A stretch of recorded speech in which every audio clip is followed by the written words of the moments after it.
But the whole countdown. It has been clicked. Burns hovering between the button to start stream and the button to blow up everything. He's like, oh, wait, which one?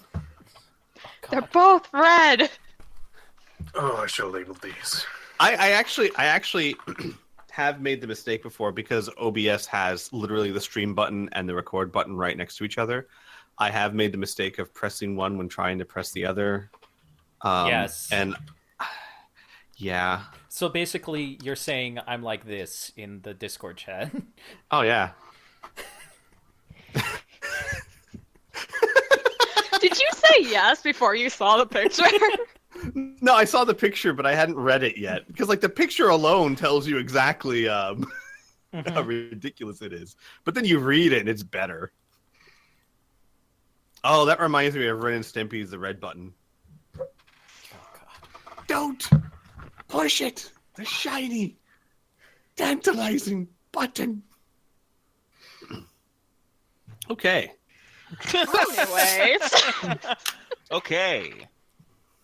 All right. Good to have you guys here. Yeah. Big hand for all the players. Yeah, especially me. I mean, I think I have average size hands, not big hands. I don't. Okay, honestly, I'm not quite sure what. I've had a headache all day and have been just lacking energy and will to live. And now that the headache's gone, I think like I'm trying to make up for the whole day in like 3 hours. Damn. Clearly. I believe. Yeah, I'm like really energetic. So, any questions before we get started? Nope. No. Good. Then we're going to start this session giving the players a choice. I like choices.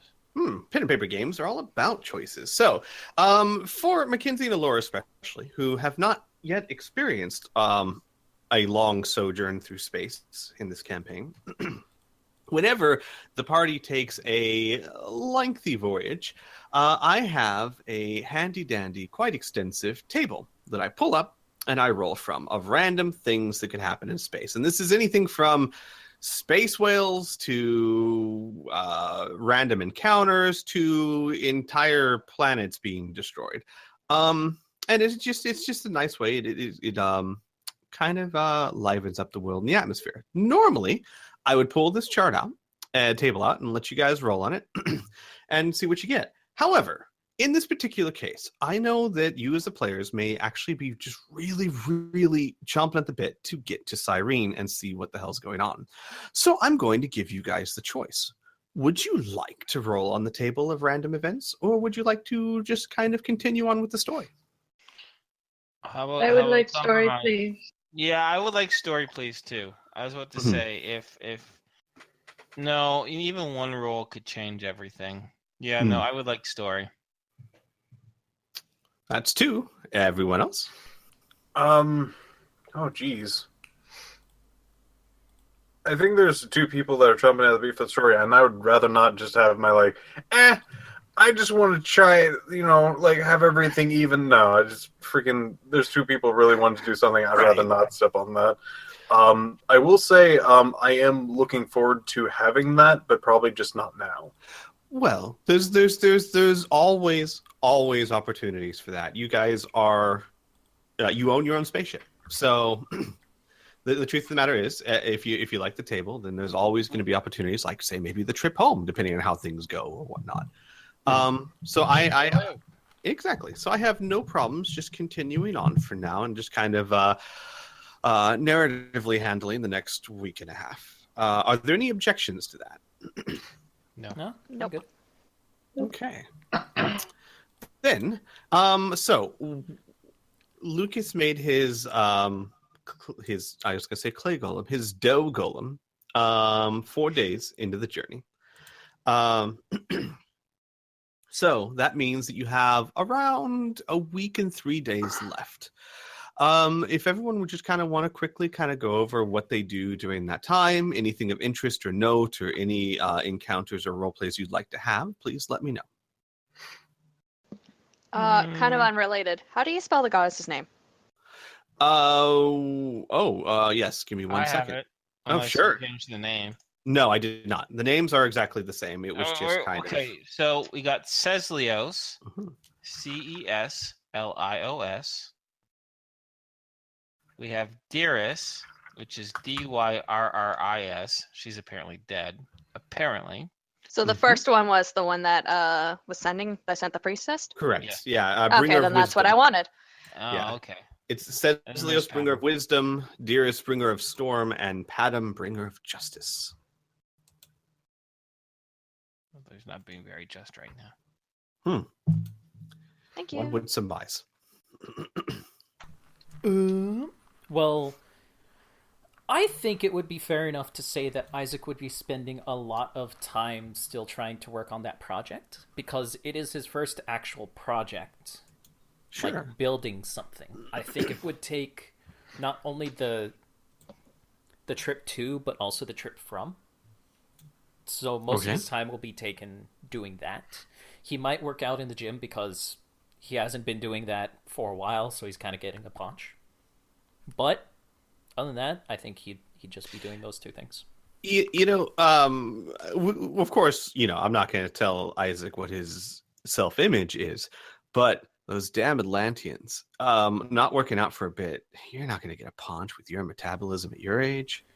Well, I mean, maybe. You might be slightly less defined, but like most people, most everyone else, not going to notice the difference because that man could probably eat a horse and you wouldn't be able to tell.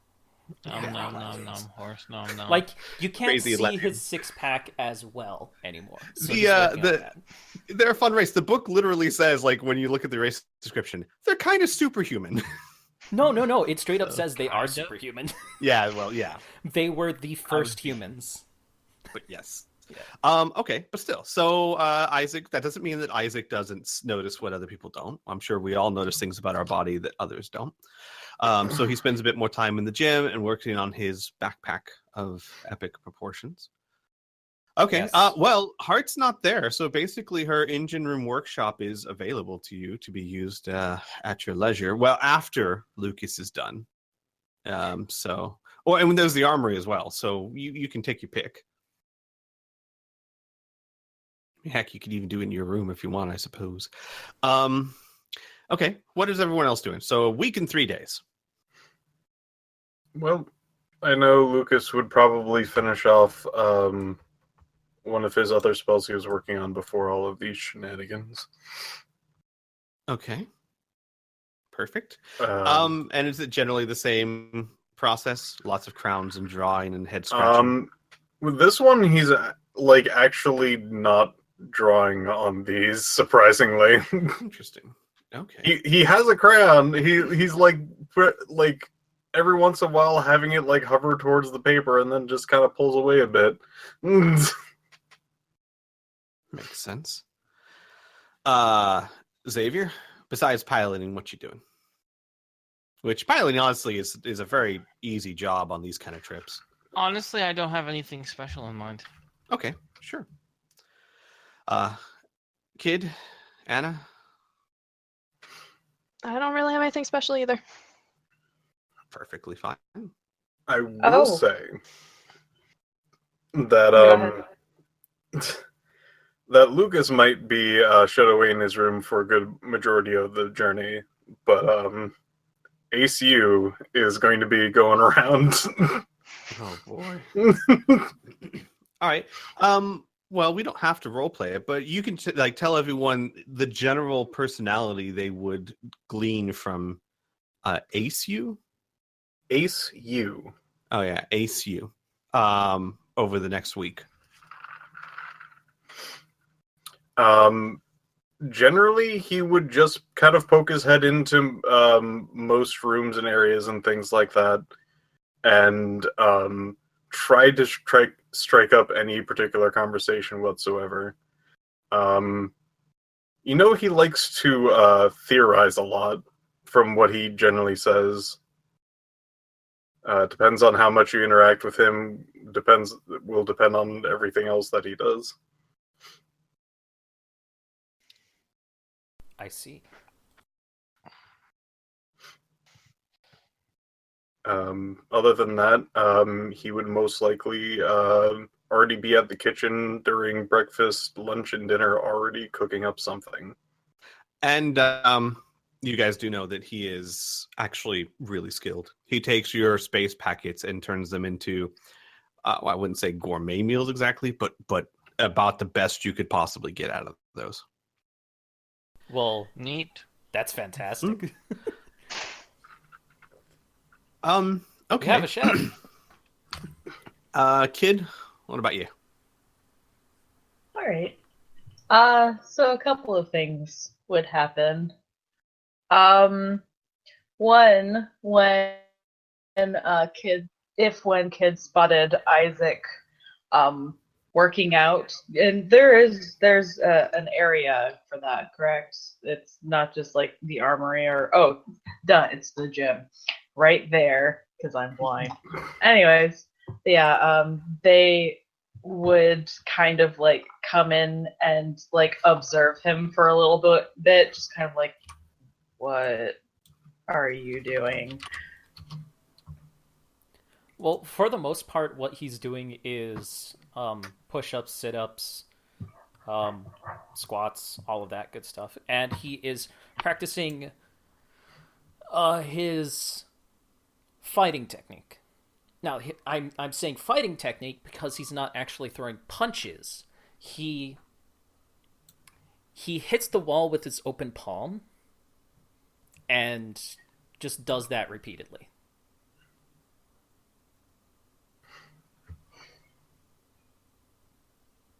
Yeah, the question doesn't change. Just saying he's working out. You look stupid. Yeah, probably. But I'm working my muscles, trying to build muscle. You have muscles. Yeah, but I want more.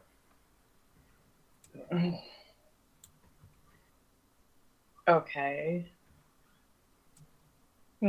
Kid would kind of like observe him for a little bit, and then after a while they would kind of like try and like take the same stance and do what he was doing. Oh my god, that is the cutest thing ever. All right, restrained or not? It would start out unrestrained. Probably. Actually, no, it would start out restrained, and then after a while it would build up to unrestrained. So you're essentially slapping the wall. Roll me, just once. Roll me 3d6. This will simulate the entire build up and culmination of your slapping the wall. Oh man. Oh boy. Oh my god. So it doesn't take very long before there is a small kid-sized hole in the showers wall. Yeah, in the wall to the showers. So great. Goody. Time for shower curtains. And I would say that, gosh, because these are mega damage walls, I think most people on the ship would have heard like thunk, thunk, thunk, screech. Oh, great. Kid like pauses like at the very end of the motion, is just like, oh. Yeah, I think you went a bit overboard. I'm gonna have to fix that, aren't I? God dang it. I can try. Nope, it's okay. I can fix it. I just hope we have extra materials on board. Otherwise, oof. And anyone over the course of the next week that uses the showers, which I assume is all of you, I assume you're all fairly hygienic people. Mm-hmm. At some point, you'd walk into the showers and notice that it looks like someone peeled back a small section of the wall. There's like a hole, like something burst through the wall from the gym to the showers. What the fuck? There will probably be like a couple of boards just put there. With welded on. yeah, A small sticky note that just says sorry. I attempt to interpret who wrote that note by the writing of it. I have forgery, so I have a good eye for this shit. You know what? Sure. Actually, go ahead and roll me. You've been with this group quite a while. You've seen Lucas's doodles and Isaac's writing. Okay, you just have to give me a second. Sure, absolutely. I got distracted. I was gonna go on to roll 20, and then I'm like, oh wait, chat, YouTube, and then I stopped. I understand. So just give me 2 seconds. Yeah. Also, just saying, Isaac would have to write it out for Kid to be able to write it out. So it would be like a very messy child's version of Isaac's handwriting. I just love, I'm looking at that roll. Kid trains hard. Uh-huh. yeah. Do you think they're gonna be half-assing this shit? I don't think so. Rolling the I see. Wow. Yeah, you know, exactly like what Laura just said. It kind of looks like a badly imitated version of Isaac's handwriting. So someone was trying to pretend to be Isaac? That might be Yes. your interpretation. So the role of that significant, can I find out who the actual person was? Yes, because here's what I'll tell you. The handwriting itself, and with the roll that well, the handwriting itself, with the implement used to write it, is very light. And it would suggest that it was held awkwardly and using very little force, as if trying to overcompensate. And there's only one person on this ship that you could think of that would have to do that. Yeah. Ace you. All Xavier's going to do then is very slyly throughout the travel or whatever, maybe we're eating or something like that, and he'll just glide past Kid and be like, I know it was you. Repairing that's gonna come out of your end of the take. I don't know what you're talking about as they continue past you. Xavier says, I'll be in charge of the money, so it doesn't matter if you plead ignorant. Will she even notice if you took money from her? No, she won't. Straightly out of her hand. Like, you could completely drain her accounts. She would not notice until she's just like, give me the thing. And they're just like, there's nothing on this card. Well, What do you hold on. mean? I give you this and you give me the thing. I think at that point she would just start throwing the card at the person until they give it to her. Well, let's see what happens if and when that moment comes. Because I know we're speculating, but let's face it, this is a real possibility of something that might occur. So we'll save it for that Very moment. likely, yeah. Do you have WP targeting? Oh, You God. you Do said there was I? another thing? I don't remember if you do. I don't think I you do. do. Oh, you do. Oh god. You said there was a couple of things for Kid. That was thing number one. Yes, that is thing number one. Thing number two, obviously they're going to be showering because they really, really like the shampoo and how soft they are now. Thirdly, they are going to be, unless someone interferes, antagonizing the priestess about gods and such. Wow. Okay, sure. You will find that over the course of your questionings, Elisa is incredibly patient and incredibly steadfast in her beliefs. So, like, basically, Kid could question her for hours and even be judgmental or demeaning and whatnot. She would not change from her polite, calm, and dedicated demeanor. Probably a good thing because eventually Kid would just get really bored and irritated and just be like, stupid, walk away. Okay. Just like constantly antagonizing her, just like, so if I'm strong enough, that makes me God, right? So She then would why say- can't I take on your gods and become a god? Shit like she- that.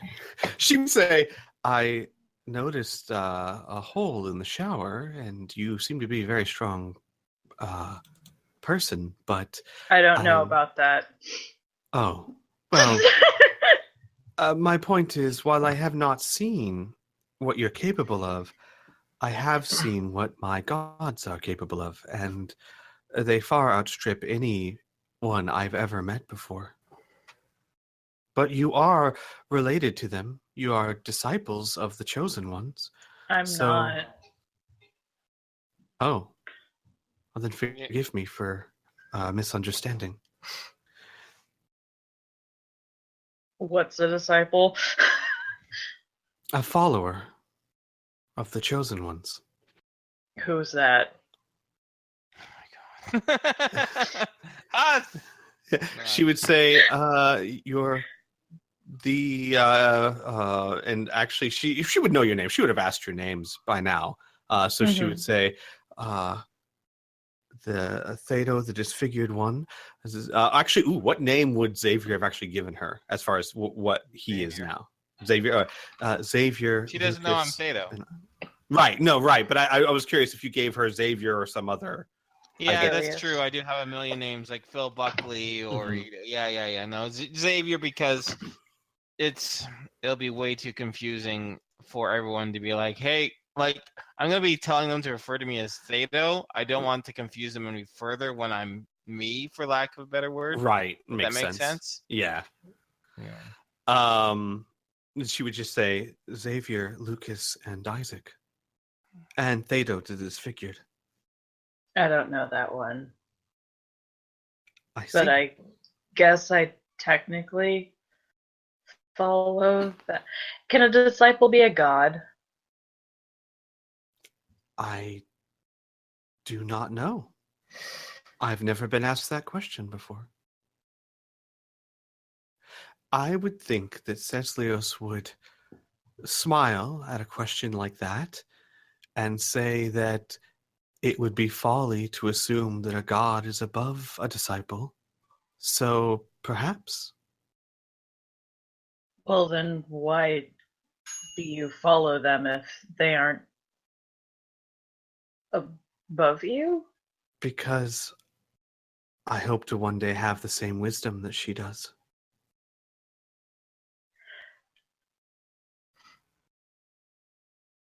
Is she really that smart? She is the kindest, most beautiful, most intelligent being I have ever met.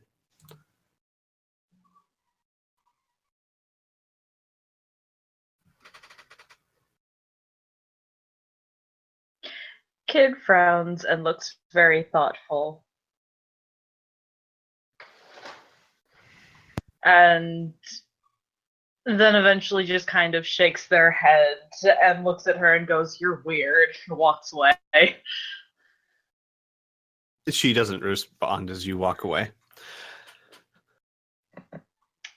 But yeah, those are the only interactions I can think of, aside Okay. from avoiding ACU. Like the plague. All right. So to quickly cover the NPCs of the journey, Elisa is very quiet, very collected. She spends much of her day in silent prayer. When she speaks to the three, Lucas, Isaac, and Xavier in particular, she is very reverent and polite.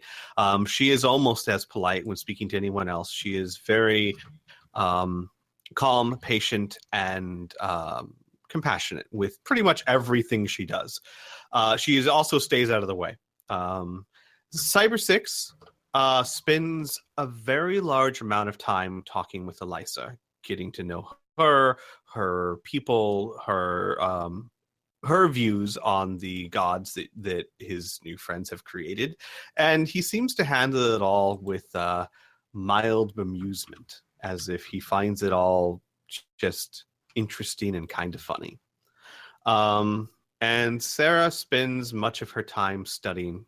She's brought basically a data pad full of as much as of the Corsair archives as she could.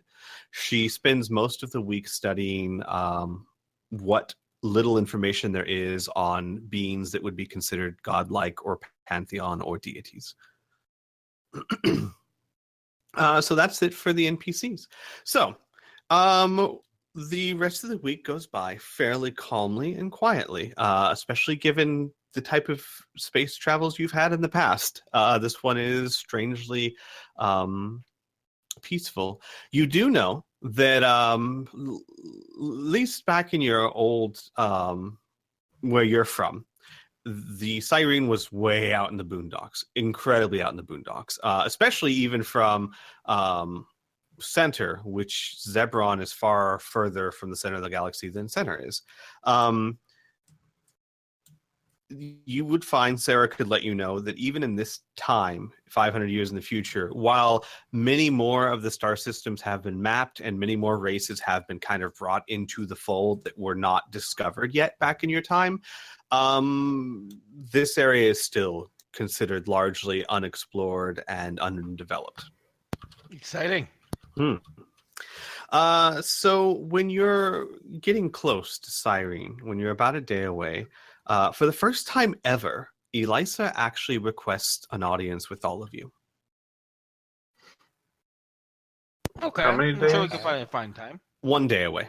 1 day away. Okay. Mhm. She would basically kind of politely ask from time to time how far away they are, and when she gets the answer of we're about a day away, that's when she would request the audience. So everyone kind of gathers. You guys can gather like anywhere on the ship you want, really.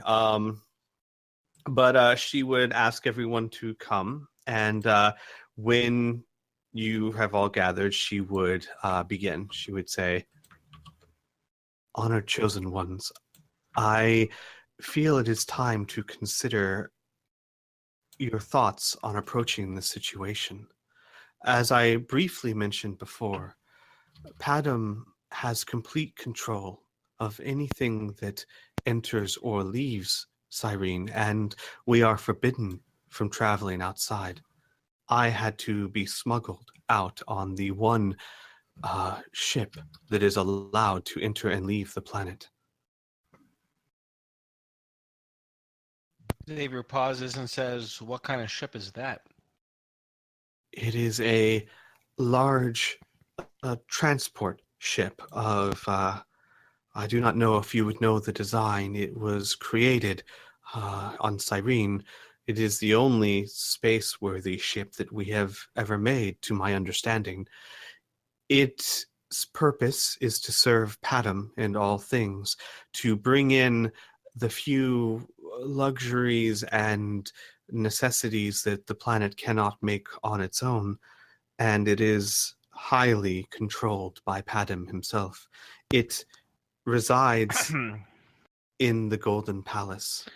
Xavier nods to her, but when she looks away, he's going to give a knowing look to Isaac and Lucas. She says, I do not pretend to have the foresight that you do, but this ship, this beautiful ship, would almost certainly be seen for the symbol that it is, and any ship attempting to enter the planet would be attacked by the defenses surrounding it. No, we have no interest in landing the planet without Padam's blessing. That's our first goal. We will go to Padam when we reach Sirene and have an audience with him. Remember, I'm hoping that we can avoid all this strife and problem by addressing Padam directly. Yes, you did mention that. It has brought me great discord. My apologies, chosen one, but the goddess Ceslios seemed to be of the opposite mind, saying that I must bring you in without his knowledge, but I cannot pretend to understand the way you do. We will follow your wisdom in this matter. Why did the goddess, Xavier asks, still going under the assumption that Theta is that Thraxis is all the gods? Mm-hmm. Did Ceslios say why we were to avoid Padam?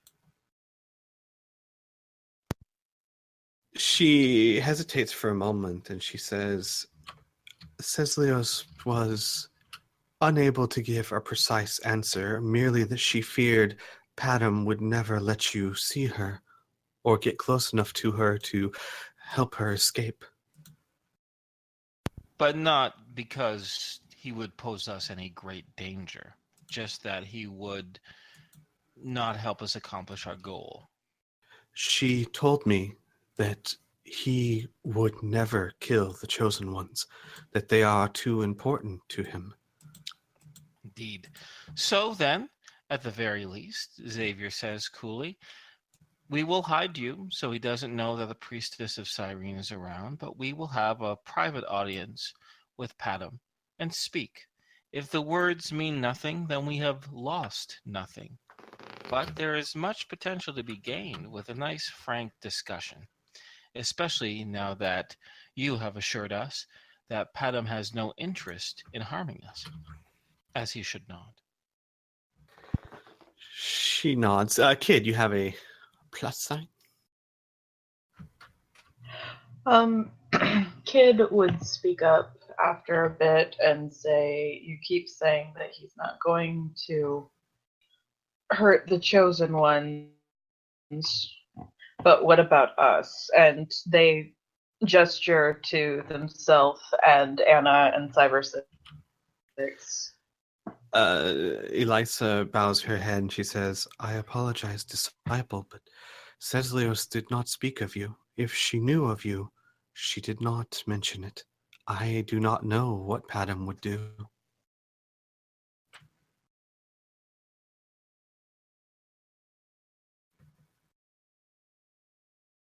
She then after. Or I was going to say, Kid's gonna look at Xavier and say, then maybe we shouldn't.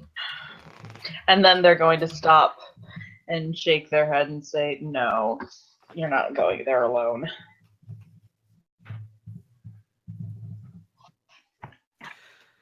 She, after some time, she looks at Xavier and says, Honored Chosen One, may I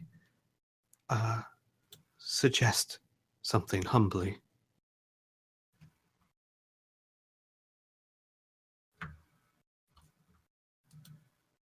Towards Xavier?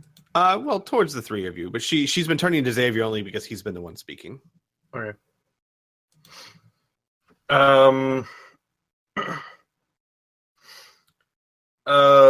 Lucas looking like he's off into the daydream goes, but yeah, of course. If it is your will to speak with Padam directly, then perhaps an opposite of what I was considering, perhaps to arrive in a sort of fanfare to announce loudly and quite rightly so proudly who you are, to avoid any confrontations before your identities can be discerned.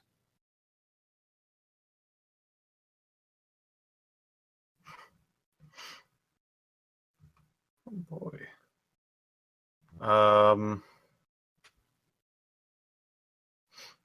I like it, but then again, I'm also part of a group, so I can't just make the decisions for everyone.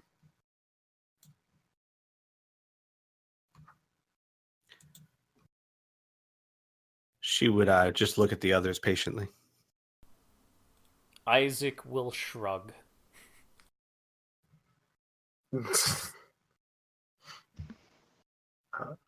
I mean, both Fanfare options does seem fine to me. Sorry, Anna, you were saying? Fanfare does often bring entourages. She nods. It is true. And it would avoid the awkward situation of the defensive satellites opening fire before Padam is aware of your presence. It'd be pretty nice to broadcast it a bit more than just to people who are going to fire at us. I mean, let's just say if we said something and then we did get shot down, people would probably be pretty upset. She nods. She says, the only drawback, I suppose, that I could see is that once you announce who you are, once Sirene knows of you, it will be difficult to travel quietly. Your faces would spread across the seas of the city.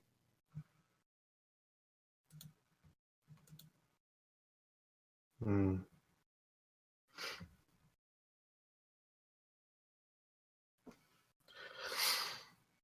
Ooh. Kid pipes up again and goes, I mean, isn't that pretty much what happened Oh, Hey, before? Oh, hey, Inferno. I Did was you... muted this entire fucking time. I've been talking. Oh, no. yeah. Sorry, dude. We Jesus thought. Sorry. fucking Christ! You must think I'm like, oh, whatever. I've been talking so much. No, I thought you had tech problems. Yeah, I thought you Yeah, had tech fault. problems It's or my something. fault. Yeah. No. So first of all, yes, let's go in loud with the fanfare. God, I don't know what else I missed. God damn it. Fuck. No, it's fine. The only thing she said, the only drawback she could see is, of course, that once you announce who you are going Yeah. to be rock stars, and it'll be hard to move quietly. I like being a rock star. Yeah, there's nothing wrong with that. If you keep Kid and Anna's identity secret, or as secret as you can, then we can at least sneak around. Yeah. God, there was something else. Whatever. It's gone now. It's gone now. Doesn't matter. So we can kind of pull out narratively. So the idea, from what I understand, is you guys want to just kind of march in there and say, hey, we are who we are. Let's go talk to Padam. Is there any specifics that you guys feel you should or would like to hash out, or do you just kind of want to take it as it comes? Or I think we will die by over planning. I think we can take it as it comes. We have a strategy how we want to address this. So yeah, let's Question. do it. We're good. What did you suggest to Anna again last session? Me? Yeah, Oh, In regards like to- that. fake, like a fake persona kind of thing. Oh yeah. Well, that'll go with the introduction. So once again, the plan is to laud Anna and Kid up as new aspects of the goddesses. Okay. oh They're yeah, old, they're Dearest. new. Yeah, dearest. Yeah. There is one question though. Mm-hmm. Do we bring armaments? Do we bring MDC armor? What should we like bring anything, or should we just go with SDC armor and just our clothes and just go? Well, we have to first get off the ship in order to decide that, right? That's true. And so the fanfare that's going to be happening is going to be like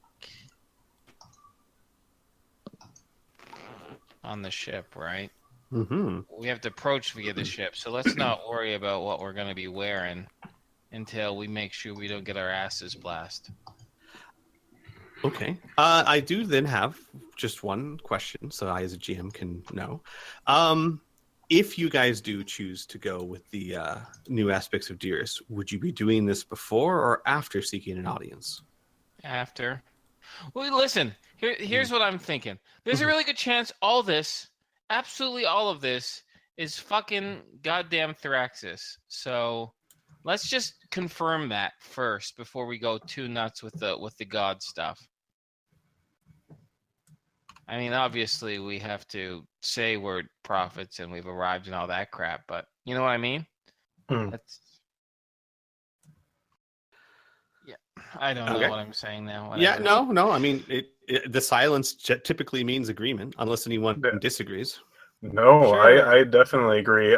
Forcing a play just to get information is not a bad idea. Yeah. Okay. All right. So what we'll do is over the course of the next day, you guys will arrive, more or less, kind of drop out of light speed, a fairly safe distance from the planet. Xavier, you've flown a lot. You've experienced satellites before. You have a general idea of their effective range and what's a good safe distance. Correct. Oh, speaking to that note, I know because there was a slight confusion last session. I did want to clear up for Anna and Inferno for your sake too, though I think you already know this. The skill you chose, the small starships, I think is what it's called. It pretty much is the most versatile of them. It covers any kind of ship that's bigger than, say, a starfighter and smaller than, say, a large battleship. So anything from a small transport to your size to quite a few times larger than your size of ship. Oh, okay. Yeah. Sweet. Right. It's just once you start getting into ships that have crews of like hundreds, then you don't have the skill to fly. What? So you guys arrive, and when you arrive, give me a second. Actually, I was having trouble uploading this earlier, but I do want to give you guys a good picture of what Sirene looks like now. Ooh, I can dig it. Yeah. Also, I found this earlier. Mm-hmm. I remember it was mentioned that we don't have much information past from what Cyber 6 put into the database for the whereabouts of Thraxis, but I do also remember that in order to get the orb, Simmons used some information that the Corsairs had about something that happened to Thraxis later on in his life. Like, he turned into something else, is what I gathered from that. Simmons had it? You mean from last session? No, not No, from last set. From when we were on half a year ago. Yeah, on Center, Simmons had that information from the Corsairs. So I'm just wondering, was that erased, or was it forgotten? So yes, you have a very good memory, but and take from this what you will, that information was not in the database when Sarah went looking. Huh. Okay. Neat. All right. That's exactly what I wanted to know. Okay. Give me just one moment. Oh, that looks so ghetto. But let me upload a picture for you guys of what you see when you approach Sirene, or when you pop out of hyperspace. I'm going to drag you guys over to a new map.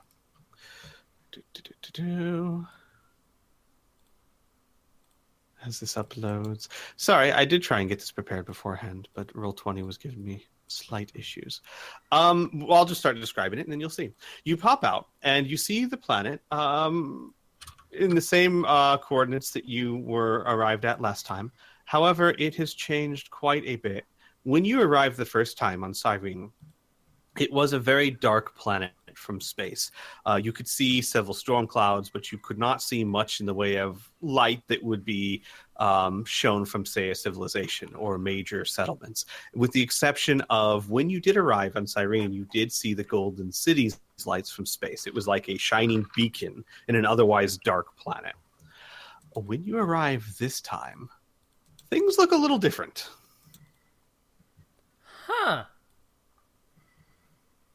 That giant blue line is the rift.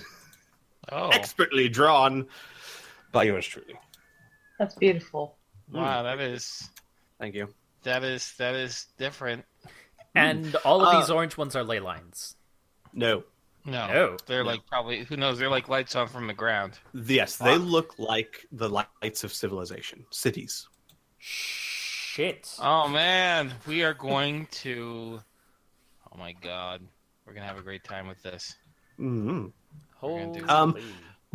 And most of you who've had any experience whatsoever with lines, and the three of you, Lucas, Isaac, and Xavier, would have kind of seen this before.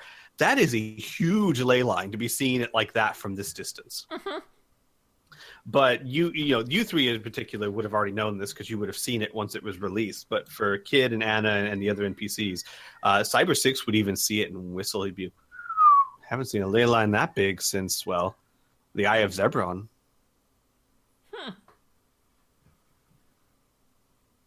And you said that this was being built or controlled by some weather device? This was the power source of this weather device. Which, 1 second, let me look to my wall of notes. Cathor, the techno-wizard. Cyber 6 would whistle again.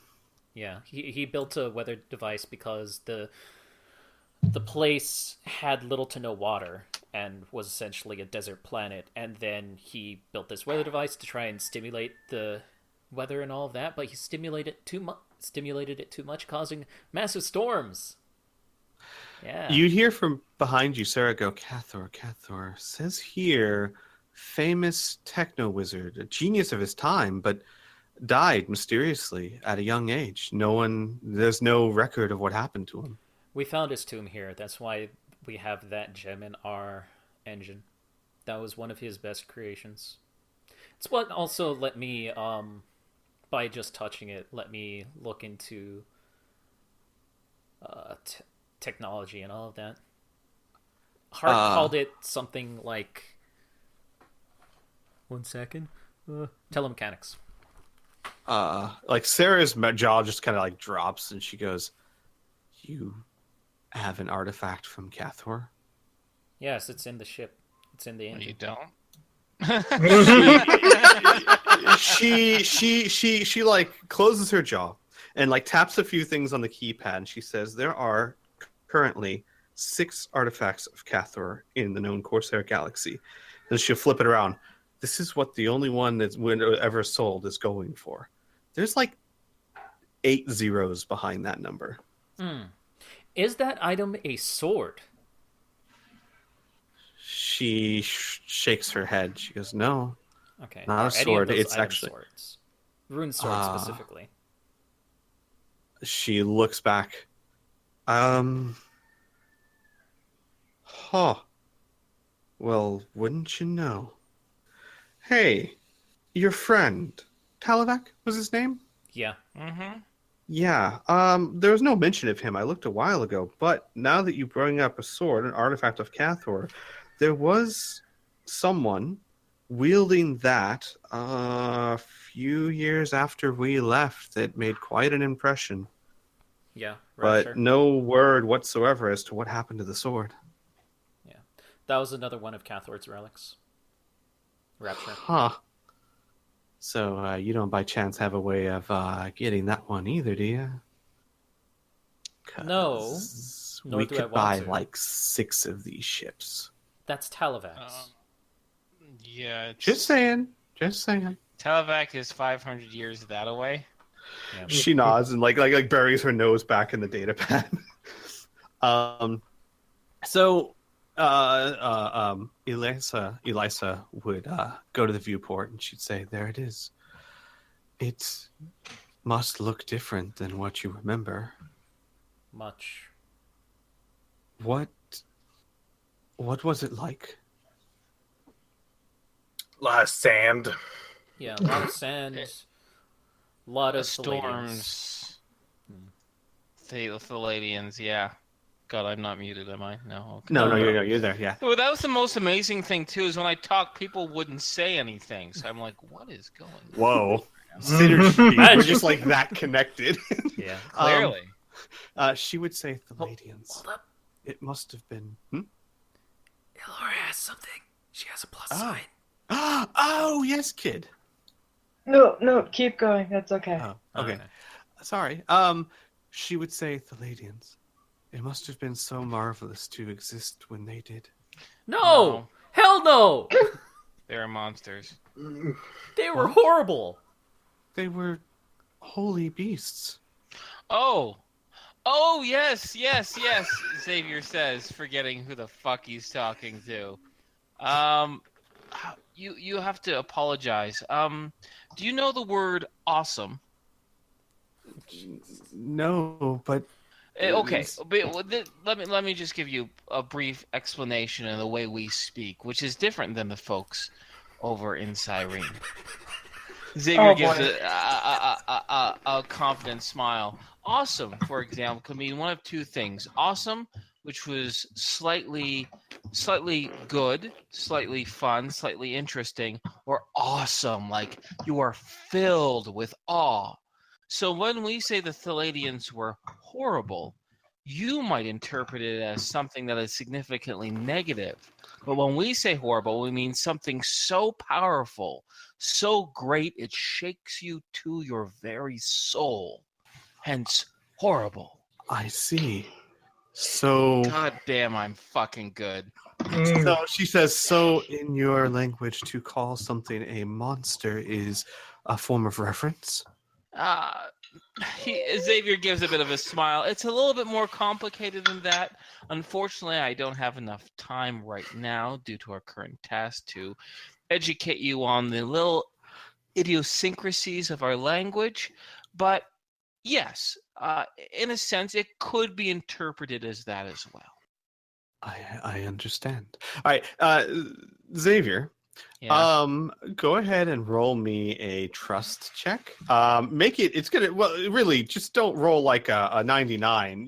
This girl's ready to listen to anything you say, but I'm just Yeah. curious. Okay, Get my hand, I'm lady. curious how effective. Okay, she nods to herself contemplatively, and Atta then girl. she You says, see, like, on the floor next to her, just this tiny bread man just shaking his head at you disappointingly. Oh my god. Man, don't fuck this up. Redman would make a horrible wingman. Sentences I never thought I'd say. being judged by a Pillsbury doughboy. Oh my god, I love riffs. All right, Yeah, me too. May I do my plus, my plus, please? yes, by all means. Alright. So, Kate this entire time has not been listening to a damn thing anyone's been saying. They have been staring very openly at the world below them with, it's kind of hard to tell, but you're pretty sure it's a mix of awe and also slight terror. And if you could see the fleshy bits of them, you're pretty sure they would be a little bit pale. Interesting. Cool. Oh, Okay. I had to think about that for a second, but yeah, I can see that. Poor antisocial kid looking at a planet of social. All right. Oh. She would, after a few moments of contemplation, she says, then, yes, Sirene has changed greatly since you have been here. The entire planet is covered by a great metropolis. We no longer have the forests of centuries ago. In Padam's wisdom, we have been isolated from contact of the outside worlds, and our numbers have continued to grow. And as we grew and flourished, so did our city, until it spanned the entire globe.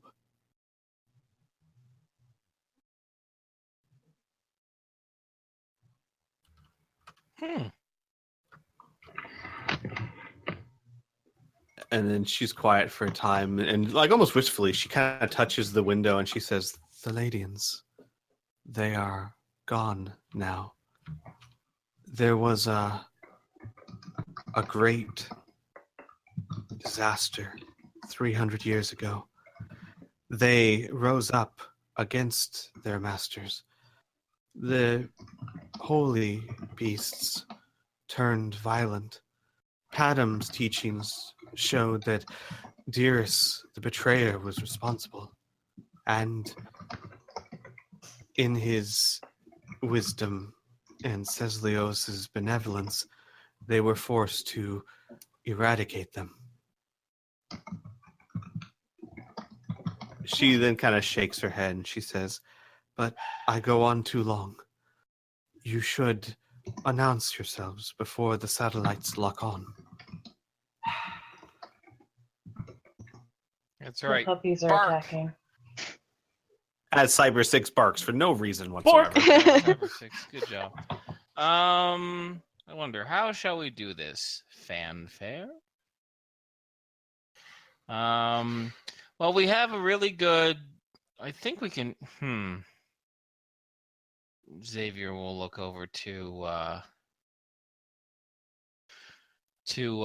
Lucas and say, do you have any magic that could make us more impressive, or the ship more impressive as we fly in? Like those guns. You remember those guns? I remember those guns. Let's see. No, that's more scary than anything else. Impressive, but scary. And Lame. I can put an adorable little nose on it. I can make it a different color. Do that. Not quite what I had in mind, but I guess do there's need no a bad sparkle ideas. spell. Lucas starts he's like stops for a second and is like, I need a sparkle spell as he then like runs out the room. Lucas needs a prestidigitation spell. Mm-hmm. Yeah, basically.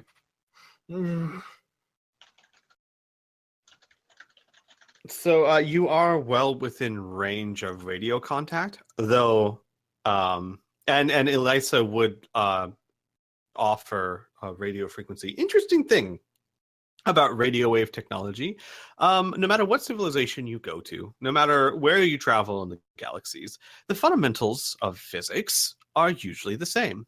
Meaning so. that even if your technologies are completely different, if you have the proper frequency, almost everyone has developed technology that utilizes waves. So your radios could be built completely differently, but if you have the same frequency, you can communicate. It has made galactic civilization, I mean, it's really made it possible. It's not just helped it, it's made it possible. She could give you the proper frequency. Oh. But real quick, Anna and Kid, would you guys like to? You can talk about that instead of typing. Yeah, You can roleplay it Seems kind of important. Use your words. in this tabletop roleplay experience. You guys are just you guys are on such a roll. I just didn't want to interrupt. I understand. No, I Yeah. I will say this. I love when you as players do text roleplay too, because it shows how into the session you are. So don't get me wrong. By no means am I discouraging. I'm just saying that if you'd like, we can give you the floor. Oh well, Kid's already there, so Yes, very true. My floor. yeah, Kid just kind of sits there and looks at her for a moment, and then looks back down at the floor and doesn't really say anything. But they've got like their knees to their chest, and they've got their arms around the top of their knees, and they're looking like they're trying to be very, very small, which is impressive because they're already very, very small. You're not the biggest of peeps. Oh, Anna's probably the worst person to do this. Anna would just take off her jacket and just like put it around Kid. Oh boy, that's a new one. Also, should be noted, this is one of probably the rare times you'll see Anna without her jacket or without a jacket. And she's wearing sleeves that come down to her elbows. Hello, sleeves. Sweet. Kids, Yeah, no, I get excited. Kids' ears shoot upwards, and their eyes go slightly wide. They freeze up a little bit, but they don't move and they don't shrug it off. And then after Anna has settled the jacket onto their shoulders, they wait a moment, and then another, and then they kind of wrap it closer around themselves. Well, actually, what it would protect you from doesn't actually hurt you, but yeah. And she'll just stand up. Yeah. Okay, so you guys do have the frequency. You can contact them at any time. But by all means, if you need a moment to kind of figure out what you'd like to do, you are more than welcome to. Well, hi, Momo.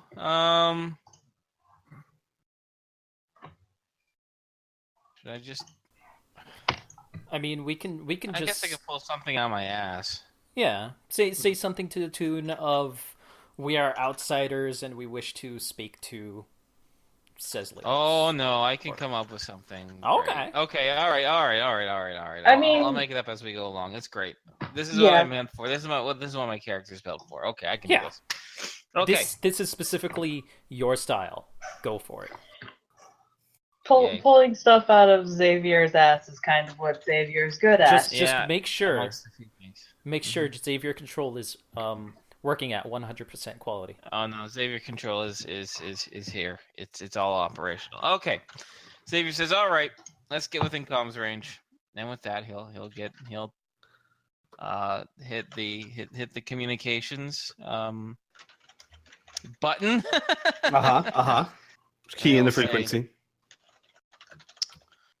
Attention, warriors of Padam, people of Sirene, gods and mortals alike.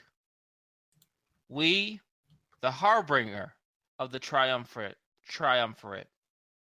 we, the prophets of the gods, have returned on a mission of great importance. We wish to speak to the God of the Sun, to the bringer of justice and of order. If truly his domain is this planet, he will recognize, as will you all, the vessel in which we travel, as you can see, untouched miraculously from the sands of time, and gaze upon our faces as we speak to our gods, your gods.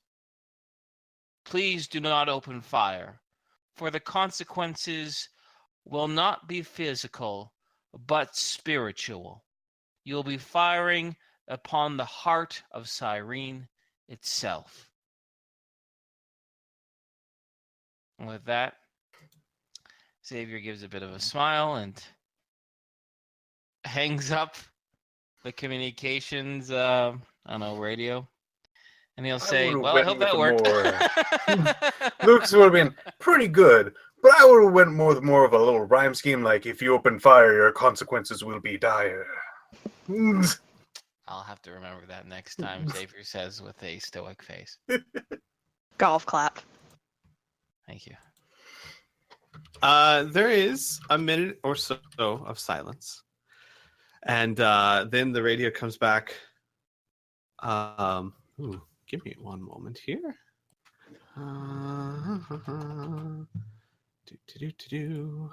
While I pull up a list of names.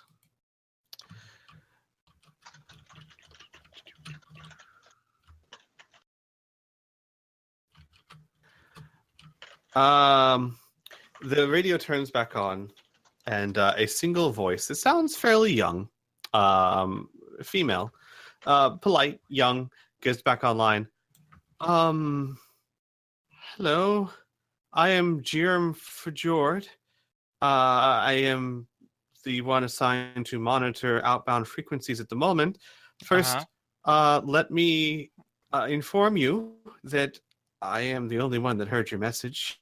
It sounded like it was directed towards people in general. I do apologize for that. Second, I'm supposed to tell you that outsiders are not welcome and to turn around or we will blast you out of the sky. However, I don't think anyone was expecting the return of the prophets of the triumvirate. Yeah, that. Yeah. You, yes. Just one moment, please. Yes, sorry. Don't worry. We're not outsiders. We're the prophets, remember? Yes. One moment, please. And the radio hangs up. Xavier will give a wink. This is good. This is good for us. And then about 4 or 5 minutes later, she gets back on the radio. So we scanned your ship. It looks familiar. So for the off chance that you are who you say you are, we will not open fire. That would be bad. However, it is going to take just a few moments to. Oh, sorry. One moment, my lord. And then, like, you hear like a sound of like something hitting the floor, and a rustling of clothing. And then over the radio, you hear a very familiar voice. Well, well, well. If it isn't the second chance. It is the voice of Thraxis. Hello, Thraxis. Been a long time. 500 years, in fact. I That think name. perhaps it's best that we speak. Is this channel completely and utterly secure? It is not. I see. Then perhaps we should meet in a place where security is high. First, welcome to my realm. Second, my Mhm. name is Padam. I have not gone by that name in a very long time. I expect you to use it. And Of course, third, Padam, Lightbringer, God of Justice. he says, he kind of like hesitates for a second. He says, and third, yes, you will be my honored guests. You will be directed to me. And then the radio shuts off. Xavier gives a bit of a smile. Wait, is Elisa here? Yes, she is. They won't say anything, and they'll be like, "Wait, did she overhear that conversation?" She did. Goody. Xavier will pause for a moment, and he'll turn over to her and say, "We have to maintain our cool and composure. That was a test. That man was not Padam. He perhaps is a messenger of Padam, or perhaps a buffer, a go-between, or more importantly, a test. The word Thraxis means friend. It's code. He's explaining that he is a friend, but he's also explaining he is Padam. It is extremely confusing, and I look forward to us meeting with this person face to face so we can cipher out the truth. Do you understand? Roll me a trust Mm-hmm. check. Yep. Okay. By 43. She nods and she says, I see. It makes sense that the name of the soul who you rose up to be Padam would mean friend. Mm-hmm. Though I fear that Padam is not as you used to know him. Oh. The man, Thraxis, that the scriptures say you rose to godhood, was kind, benevolent, in my experience. And it's blasphemy almost to speak this, but he is anything but. Xavier brings a finger to his thumb and says, then perhaps Padam is not the only one. Perhaps Cesleos is not the only one who is imprisoned. Perhaps this individual or individual this person is working for also has Padam ensnared, and perhaps even Dearest. We will have to investigate, but unfortunately, you will have to trust us and stay upon this holy vessel. For having you present, he pauses for a moment and says, we do not like to do this, and it is extremely rare. But now that we believe that there is a potential for trickery and dishonesty, we ourselves might have to employ a little bit of subterfuge and, gods forbid, a few lies as well. And I don't want you or your conscience to weigh heavily with such a thing. We need to outwit these tricksters in order to find out what the truth is. Xavier pauses for a moment. This might be the very reason why Ceslios warned you not to speak with Padam directly, that perhaps there are evil forces afoot, murking things up. So if this truly is a trap, then it is best that you stay. Strangely, as she listens to your words, she begins to smile very warmly. Oh, wow. And at the end, she goes, Ceslios spoke that you, the chosen ones, would say similar things. She once told me that you use deception for good, and that only beings with the wisdom such as yourselves could do so. It is heartening to know that Ceslios, as always, is so wise. Yes. We're all very lucky. And then you hear Sarah from the back. Well, we do have that creepy secret compartment she can hide in. We sure do. Yeah, I think that'll be just fine. Or we can use the new hole that was made in the shower, Xavier says, looking over to Kid. Kid is now standing upright, their hands and arms kind of shoved into the armholes of Anna's jacket. It's stupidly long and adorable. And they glance at you, but as you look at them, they look away, just kind of like...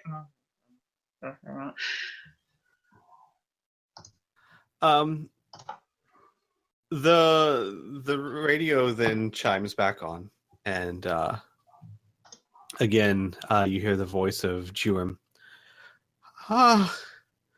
Okay, so that happened.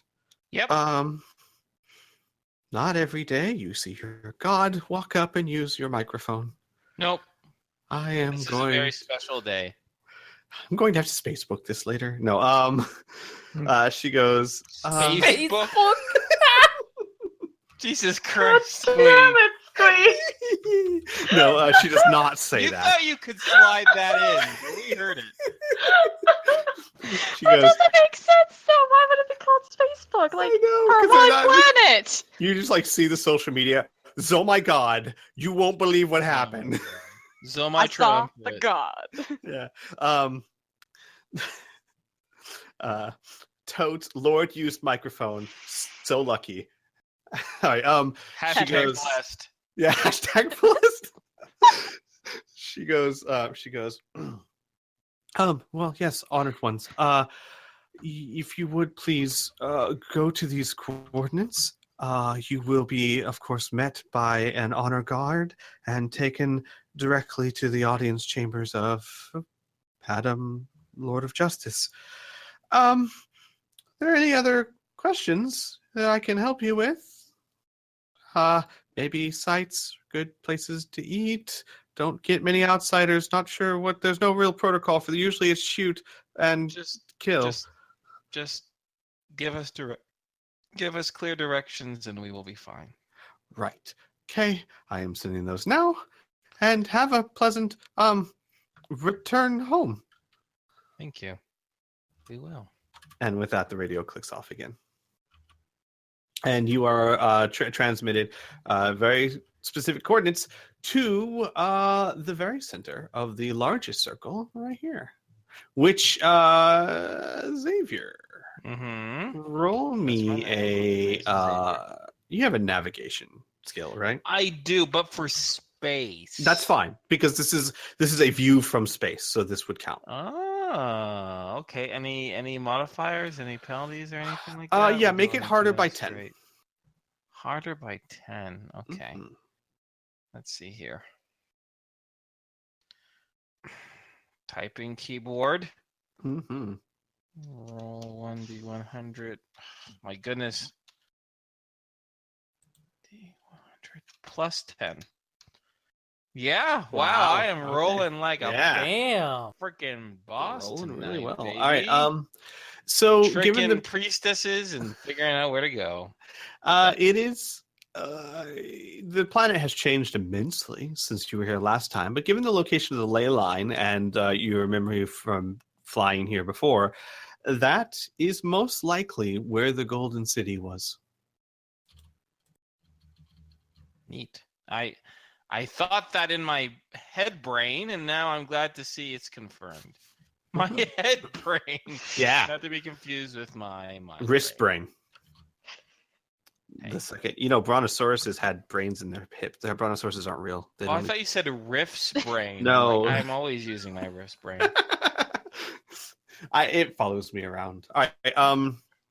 So you traverse closer to the planet.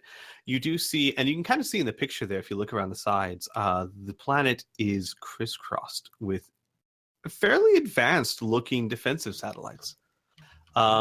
Satellites that probably not top of the line that you've seen before, but certainly more than enough to be a threat to your ship. And given that last time you were here, their technology was, to use game terms, SDC, this is a huge improvement. You mean MDC? Indeed. These Good things for can you, most Squee. certainly. Yeah. Good for you for using. Sorry, that sound patronizing, but it's not. I really like it when people don't just say in world, whether it's SD, like, I mean, like, Right. All right, I'm gonna shut up. But yeah, it definitely looks like these things would be a threat to your ship. As you guys traverse closer to the planet and begin to enter the atmosphere, you see below you, much like Elisis said, you don't see any plants, you don't see any mountains as such. What you see is a cityscape as far as the eye can see. Think Coruscant from Star Wars is the closest example I could think of. Coruscant is a baller, man. Yeah, skyscrapers and streets and city and lights is what you see below you. And as you get even lower and closer to the center, you see, almost untouched, despite the world around it being completely and vastly changed, the walls of the Golden City are strangely familiar, as if they were kept in a time capsule while the rest of the world around it changed. When you get closer to the Golden City, you do see that the inside is certainly different. It is now actually unviewable. The Golden City has now become a golden tower. The entire, what once was the city with the giant chasm, has been enclosed by a golden dome that connects seamlessly with the walls, as if it was always built as a massive megastructure. Neat. And you are guided to one of the only landing platforms at the top of this structure. And as you land on the platform, you can see around all on the sides of the platform, the vista of the cityscape stretches out below you. At this distance, you can tell hundreds, thousands, maybe even tens of thousands of vehicles flying through the skies along lanes of traffic as the city, even in the night,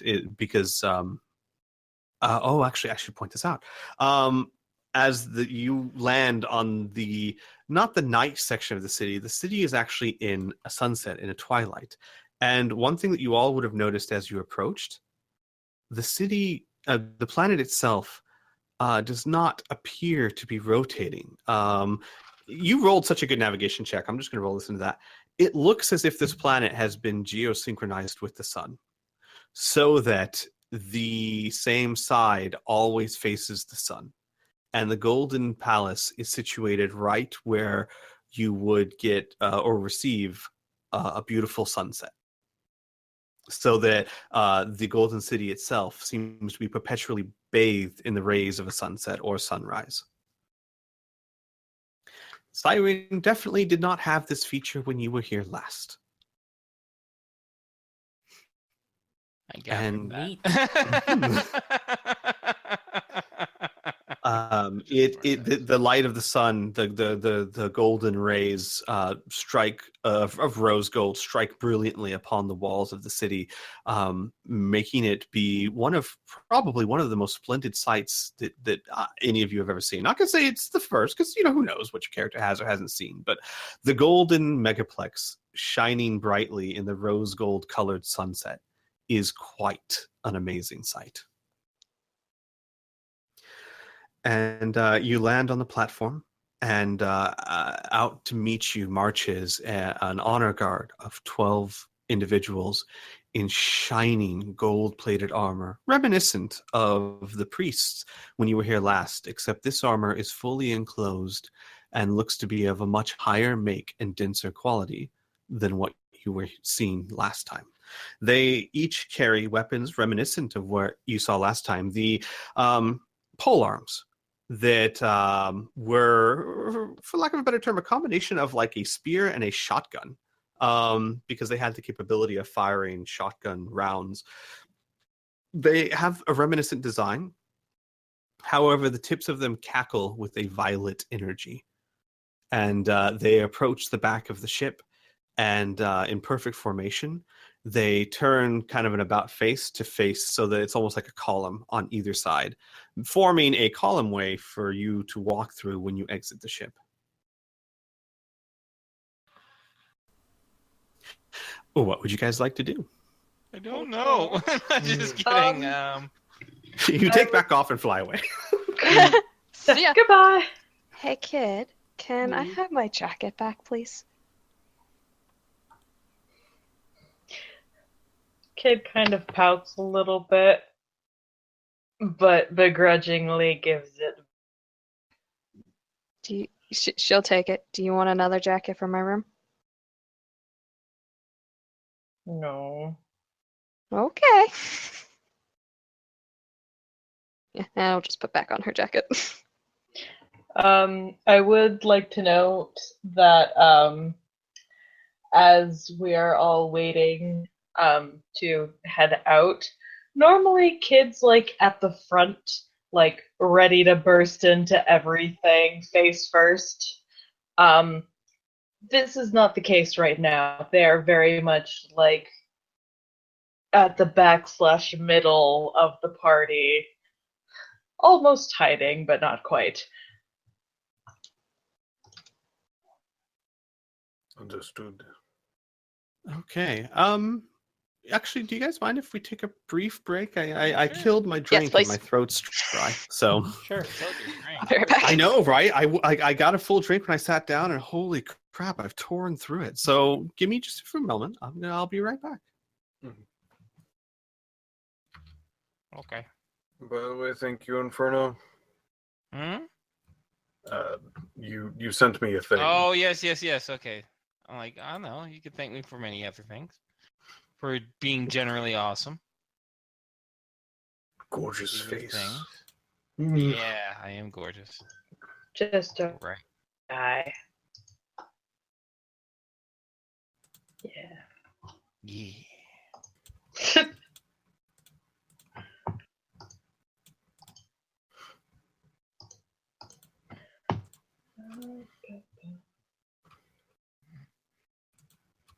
I got another spell since we actually had some downtime, and I then realized I don't have the book that's from. It's not in the main book, and it's not in any of the other things. Oh, great.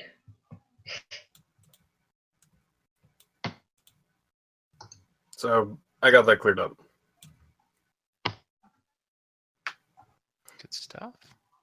Probably a good thing. I might have to make a freaking glitter spell. Oh, God. You could. I don't think there is an actual glitter spell. Me neither.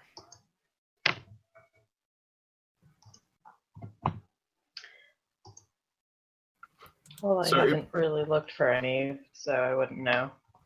if Chad, if you know of any, because you seem to be a well of information about all of this stuff. Like I even throw out a few things that I'm like, they might get this a bit later, and just people are like, this is in this book. This is the description. And I'm like, you guys know way too much. So now I need to know something that I don't know. So maybe you guys do. Hey. Hello. So what are you trying to achieve with this glitter spell? Throwing glitter To everywhere. get the glitter spell and to cast it and make things shiny. Okay, you just want to make things shiny, then I don't know. No. Pretty and shiny. Well, You want it to be a Snapchat filter?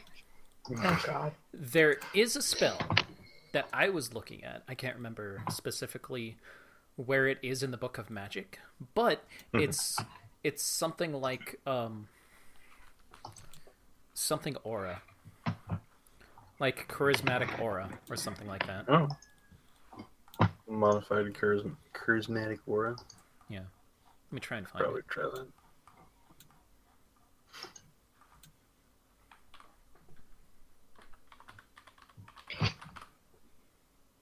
Yeah, charismatic aura. It is a level 4 spell. Particularly handsome tool of deception, this magic can be cast upon the user or another person. The spell instantly enhances that person's physical beauty by 8 points, increases his charisma to charm all who behold him. Although the focal point of the spell is the person on whom it is cast, it affects everybody within a 60-foot radius. And increases like friendship, trust, power, fear. You can give somebody a horror factor of 13. And What spell is this? Fireball? charismatic aura. Ah. I think I'm that's thinking of getting like a modified version of that that's more casted on. Actually, Lucas, I was thinking, because you brought up a good point, and I know I was joking at the time about prestidigitation, but Yeah. I can get with you later. I don't see any reason why, because honestly, I've always, as a role-playing enthusiast, I always really liked the idea of wizards and sorcerers having like a cantrip prestidigitation, which was they could do flary, cool, neat things that aren't really helpful. They're more just flair. yeah. Because it kind of fits the persona of a wizard or a sorcerer.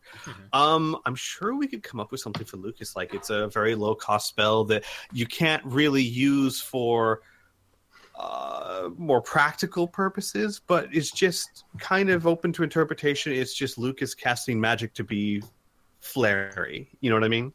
I made a simple pie super useful multiple times. Yes. Okay, let me phrase. Your ingenuity notwithstanding. Okay. I am perfectly fine with if you find a way to use it that works. I am not going to say no. You can't. No. Screw your intelligence. To be this is my thought to kind of take the glitter spell and maybe modify it to more object based than person based. Well, my idea was to actually give you a bit more freedom of you can just describe what you want to do, and as long as it doesn't seem too powerful or gamey or whatnot, just like prestidigitation. Prestidigitation is very unspecific. It can do all kinds of things. It's just meant to reflect a wizard being showy. Yeah. Okay. My favorite part of that is being able to flavor up to like 1 square foot of food with whatever flavor you wish. That's cool. Well, it's all kinds of things. Like you could dry off clothing, you could make sparkles around you, you could turn your hair blonde. It's tons of whatever. It's open to interpretation. It's not meant to be incredibly useful as far as practicality spells go, but it is flair. It's like I said, the wizard being showy, and I am fine with. We can go over it later. The details. It would obviously cost some PPE, but I would imagine something that would be very low cost, low draining. And just something that would help Lucas be able to be a sorcerer. Right. But we can go over it later. I am back, by the way. Welcome. No shit. No.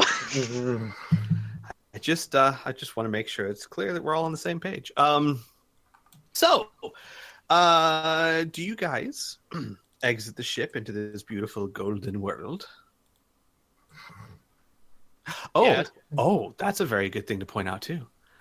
I say this golden world because at the moment you're on top of a golden megastructure with flanked on with guards dressed in golden armor, and you have a priestess hidden on your ship in golden robes. Yeah. But the city itself does not have a golden color to it, other than the structure. There's all sorts and manners of color of oranges and reds and every other color of the spectrum, but gold seems to be reserved for this area. Cool. First, I know Mhm. Kid said no, but on the way down to leave, Anna would go into her room and grab like a spare jacket and hand it to Kid, like a red leather jacket. Oh, snap. Like Thriller jacket? Oh, I did shit. not think of that. It is a thriller. Kid Sure. will not refuse and will immediately put it on. Okay. So as you guys walk down the ramp, just so you know, actually, no, I should ask you as the players. Would you like any of the NPCs to come with you? Would you like any of them to stay on the ship? Would you like to hide any of them? What would you like to do with Sarah, Cyber, and well, obviously we know what you're doing with Elisa, but Sarah, Cyber 6 especially. What would you like to do with those two? I think it's best they stay on the ship. We can only explain to so many people. Yeah. Okay. Then they will hide in your new secret compartment where you found a strange demon. That it's been a while, so I will remind everyone. That compartment is so perfectly sealed and built into the ship that you guys didn't know it existed for a very long time. And Xavier's really good at finding hiding spots. It's kind of his thing. Mhm. So you now have access to that, and the three of them are quite comfortably seated. Oh, that's a good question. Over the course of the time that's passed, would you guys have furnished the room at all, or is it just like an empty room? Well, we could put a couple of chairs in there. Maybe the I don't see table. why not. Yeah. Okay, so yeah, they'd be very comfortably stashed in there with food and whatnot, and we'll be waiting your return. Oh, before they leave, Kid's going to leave some boxes of crackers in there. Nice. There you go.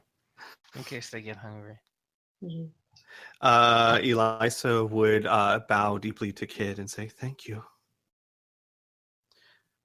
So you guys exit the ship, and you are flanked on either side by the troops in golden armor. You cannot see their faces. They have their masks. Actually, hang on. I can give you a good example. Anyone remember Kingdom of Heaven? The mask that the Leper King wore. Nope. Yes. Oh, I do. I will show you all a There. picture real quick. No. It is basically a mask, a metal golden mask of a face. It's a little bit creepy. Cool though. Yeah, it is. Here, I'll It's show you in guys. Discord. Yeah, there you go. We found it better before I did. Yeah. Ah, Ugh. Yes, except the eyes, instead of seeing the eyes, they are enclosed by a black tinted glass. And imagine that, but golden. That is the masks that you see in there, fully enclosed. And now that you're closer, you can see this looks strangely similar to body armor commonly found on Center. A little bit more lavish and luxuriant and better design, but certainly the similarities are striking. Cool. When you guys approach them, wordlessly, they kind of do an about heel and start marching with you towards these giant golden doors, where a man dressed fairly similar to the way Elisa was dressed, golden robes flowing down, almost like like a senator in Roman times. He's wearing a toga. It's not armor of any kind. His arms are bare. He is wearing golden sandals. His hair is greased down, and he is slightly balding. He's about 60 or so, give or take the age. He's getting kind of gray, and he does have a bald spot on the top of his head. And he bows very lowly and elegantly as you approach, and he says, "Honored wise ones, this way." And he turns around and starts leading you into the megaplex. Okie dokie, artichoke. I follow. The guards walk alongside you silently, with the exception of the low hum of the cackling energy on their weapons and the clank and trump of their feet and armor. The man in front of you leads you down several corridors of, I will say, the most lavishly hallways any of you have ever seen. And I don't say this, I usually make a point of not telling you it's the best or most of whatever your character's seen. I will say, hands down, this is by far the most lavishly decorated hallways you have ever seen. Rich tapestries of moving pictures. And when I say moving, I don't mean like a projector. I mean, it is an embroidered rug with moving images, quite clearly magical. Golden carpets, golden walls, furniture that looks as though you could just sit on it and fall asleep. It is, you are surrounded by luxury in every step you take down this golden pathway. Neat. It takes about 10 minutes before you arrive in a giant hallway that has golden arches up above you, and a bridge that begins to cross a chasm. And all of you who have been here before would instantly understand what's going on here. You are being taken to the center of what was once the Golden City. And up above, you can look and you can see the walls and the city towering up above you, buildings and structures following the sides of the dome up above. And where you are walking, there is a golden bridge that spans across the giant hole that was the center of the Golden City.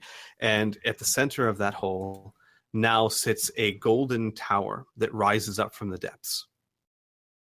And the man and the guards quietly, wordlessly lead you across the golden bridge. When you arrive at the giant double doors, and when I say giant, they are probably about 50 feet tall and probably about 40 feet wide, of very intricate carved golden doors, the man turns around and says, "Honored wise ones, I give you the immortal, the benevolent, the ever kind and ever just Padam." And he steps aside and the doors swing open. And you see a long red carpet leading down a gilded audience chamber, at the end of which sits a single lavish throne. And at this distance, you can just kind of tell a man sitting on it, covered in golden robes, far fancier than even what the man in front of you was wearing. They have golden embroidery with a deep red base, and they sit there lounging with like a leg out. And do you approach? Yes, although Xavier is going to be thinking to himself, this doesn't seem like a private audience to me. God damn it. Is it like the Hall of Mirrors in Versailles? What's Versailles? The place in France? Yeah. I don't know. I don't As know in what there that was is. a treaty there that you might have known about? Yes. That's the why treaty I just assumed it was like a show or something I had missed. A show. Silly No, me. history. Yeah. Give me a second. Let me. Ooh, yes. That yeah, is a because very if I good remember example. correctly, because the Sun King doing that, so sunset, hits mirrors, flex on King, looks cool. Yes, absolutely. And Yes. The only difference would be the light is all internal because you're within an enclosed megastructure. So there's no like sunlight or anything. It's just all internal glowing light. And at the It's very end of the all hall. LEDs. Mhm. Actually, hang on. Thank you for this is so perfect. Here, let me shoot this in This is Discord where for you are. guys. This is what's going on now. This is a very good example, close to this. Imagine this, but even gaudier, fancier, Jesus. more elegant. Yeah. How do you get gaudier than that? How do you get gaudier than the French? It's cool. Yeah, oh, true. You haven't met Thrax. Yeah. Is he French? He'd do them Yeah. proud. He was. The Thraxus that you knew anyway. So do you guys approach? Yes. Yes, we do. Okay. As you approach, as you get closer, the doors shut behind you, and you hear a clear, demanding yet calm voice resonate through the entire room, as if spoken at a normal voice, yet heard from all corners of the room. Everyone leave us. Oh, that's how we're gonna get privacy. Okay. And instantly, every guard, every attendant, every kneeling person in that room turns without a word and walks out and passes you as you approach him. As you get closer, you quite clearly see that this is Thraxus sitting on the throne, lounging, and in his hand, almost lazily outstretched, in the palm of his hand, rests a familiar golden orb. What? Wait, what? So good. So we don't Also, need to what? we don't need to go and get that then, because he has it. Fantastic. That's what I Okay. was thinking. I'm like, oh, okay. So I guess we're Do good. you, though? Oh boy. But he has it. Mm-hmm. He does. Fucking time shenanigans. Let's just move on. Time makes my making my brain hurt. I feel you. Okay, Xavier will say, so I see you found it. Or did we give it to you? Sometime like a while back. There is silence for a moment, and Thraxus says, forgive me, I must remember that you are unaware of who I am now.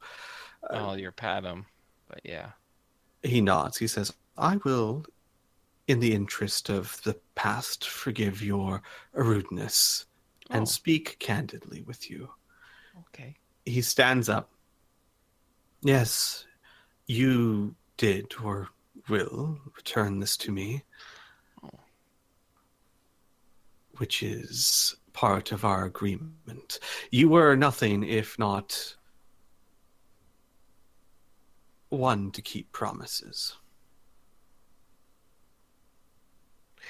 In fact, I We must make an say, agreement, yeah. Mm-hmm. thank you. Were it not for this item and your return of it, he spreads his arms around you, I would not be Padam. Oh. Oh. That's great. Neat. He nods and then he sits back down. What brings you to my domain? Certainly it is not to pay homage. No. Xavier ponders for a moment. Frankly, we were curious. We knew that quite a bit of time had passed, and the databanks of these Corsairs had no inkling of you, no inkling of what happened to you. So, being innovative individuals that we are, we came here for two reasons. One, to see if you were still here, and if you weren't still here, to see if the Palladians were still here, so we could get more of those their eggs, those gems. If you were still here, then, well, we wanted to touch base in regards to that, and Xavier point to the golden orb. So this meeting has been extremely enlightening already. I have a question, though.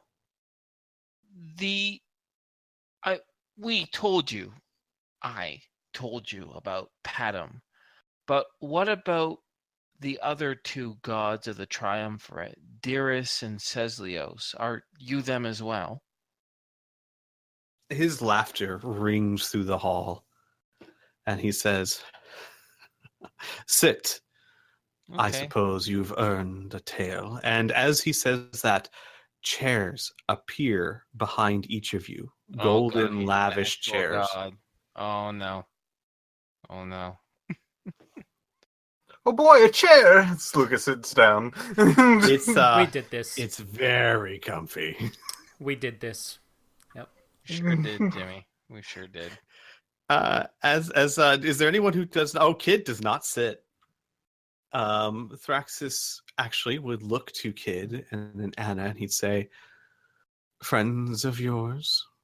Yeah, good friends. Don't assume they're being rude on purpose. They're just not accustomed to such lavishness. I see. For the sake of our past, as I said, will be as patient as I can, but understand now, whatever you may have known or thought of me, you are in the presence of a god. Oh, like capital G God? Yes, and my Oh. patience only extends so far. Naturally. He looks at Kid, not sitting. Xavier's starting to think that this Ceslios broad had a good idea. Yeah. Maybe a little bit. Sometimes being right isn't the best thing in the world. Sometimes you're just right. Isaac's starting to think that this golden orb is kind of getting to his head, all this power. Yeah. Lucas Maybe a is little bit. really happy about this chair. Kid, he looks at you and his eyes seem to like bore into you. And he says nothing, but his face is clearly one of expectation. As if he is. It is an interesting face. It is if there is no doubt in his mind whatsoever that you will sit. Well, you laugh, but oh, it hurts inside. Yeah. Before Kid was like very quiet and just kind of like looking around, like normally with so many shiny things or just random shit all over the place, they would be making grabby hands, but they've been keeping their hands to themselves. In fact, they've been shoved quite unceremoniously into the pockets of the jacket. They seem to be enjoying it quite a bit. But as they look at him, the longer the staring contest goes on, the taller they seem to stand until they're just glaring at him. Roll me a d20, please. well, nice knowing you, kid. Oh, don't kill my baby. Okay. Oh. As the staring contest continues to go on, you start slowly at first to feel an itch inside the back of your skull. And it travels along your whole body until your body seems to itch. And then that itch intensifies until it becomes pain. And the pain grows into agony, the worst kind of agony you've ever felt. And while you were experiencing this, you hear one word echo in your mind: sit. Oh boy.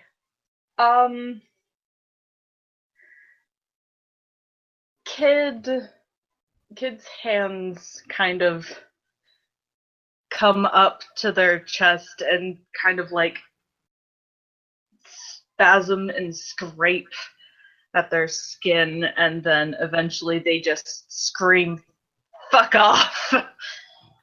The pain. I don't regret teaching her that word.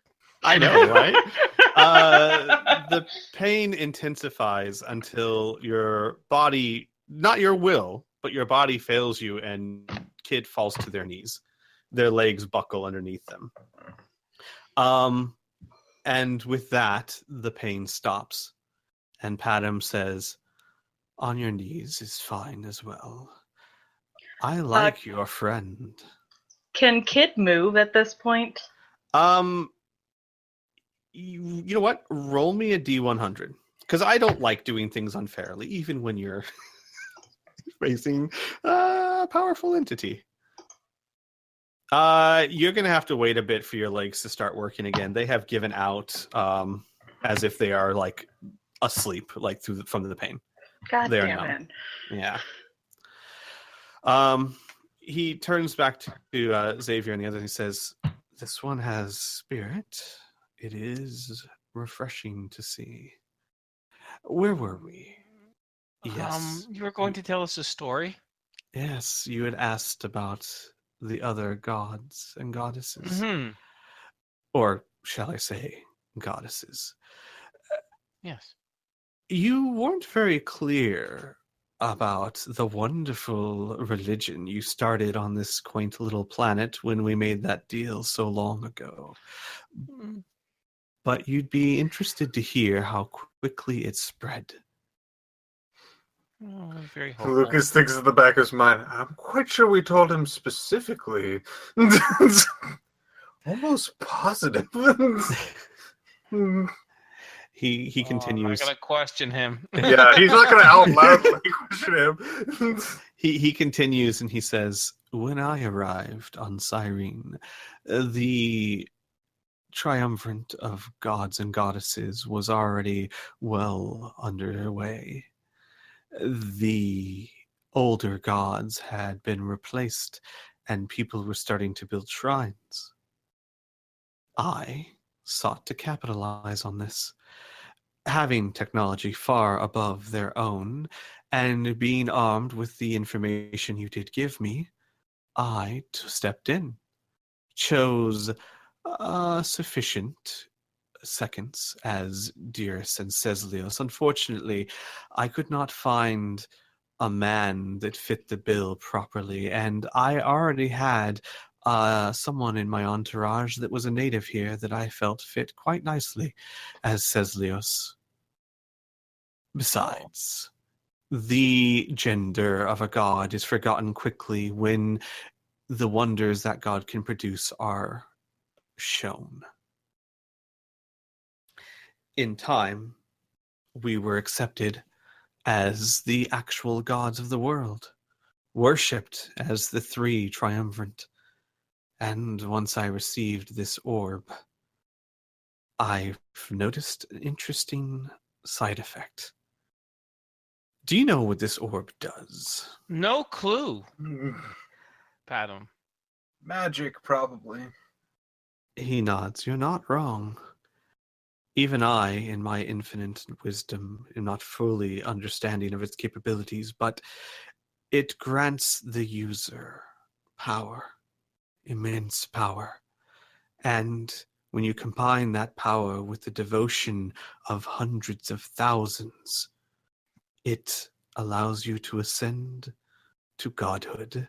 Not a sham, not a fake mockery that I sought at first, but a real, living god. Okay. All right. Mm-hmm. That's pretty cool. Yes, it is pretty cool. Okay, best quote of the session. Yes, it is pretty cool. He says, does that sufficiently explain? Yep, definitely. Xavier says, realizing this whole Sirene thing was an immense mistake. He nods as if he expected the answer. Mm-hmm. And then he looks to Kid, who is, on their knees staring at him through tears. And he says, though I would not want you to think that I have grown cruel in my power, and all pain is washed away from Kid. Simply that I demand the respect that is due. I think that I have fit quite nicely in the role of God of Justice. Oh boy.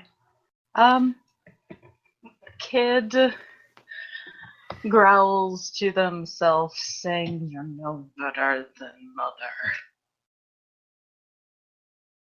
He stares at you for a moment and he says, I am unaware of who that is, so they must not be that important.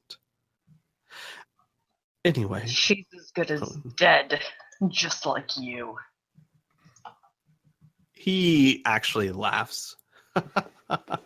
You're welcome to try, little one. By all means.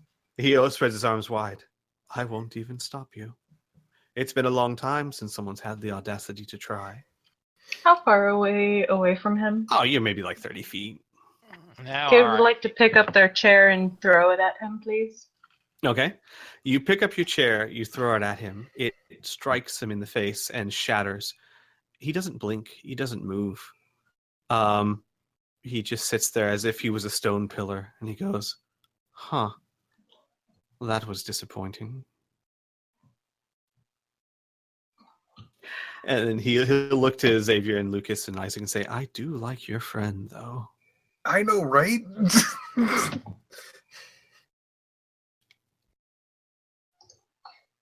And I got this new friend. He's made of dough. Look at him. He like waddles forward. God, he's been here the whole time. And he says, you always did strike me as one easily amused. Well, yeah, but I mean, look, it's made of dough, though. He knows things like, what do you know again? I tried to explain this to you many times. The stars, galaxies, the way of light. Do you understand just, anything that ends with ology? Thraxis actually, Padam looks to Xavier and says, how you continue to put up with him is beyond me. I have the patient of it. Well, no, I shouldn't say that. I just have a lot of patience. He nods and he says, yes. Well, I would be willing to guess that you were more hoping to find the Ladians than me, though you might be disappointed to find out that I have wiped them out. You are lucky, actually. Excuse me. You seemed rather fond of these. Well, no. Actually, you seemed rather fed up with these Sirenians. There's a love-hate relationship. Then you'll be happy to know that giving me the orb and the contract to the rights to this planet was the best thing you ever could have done for them.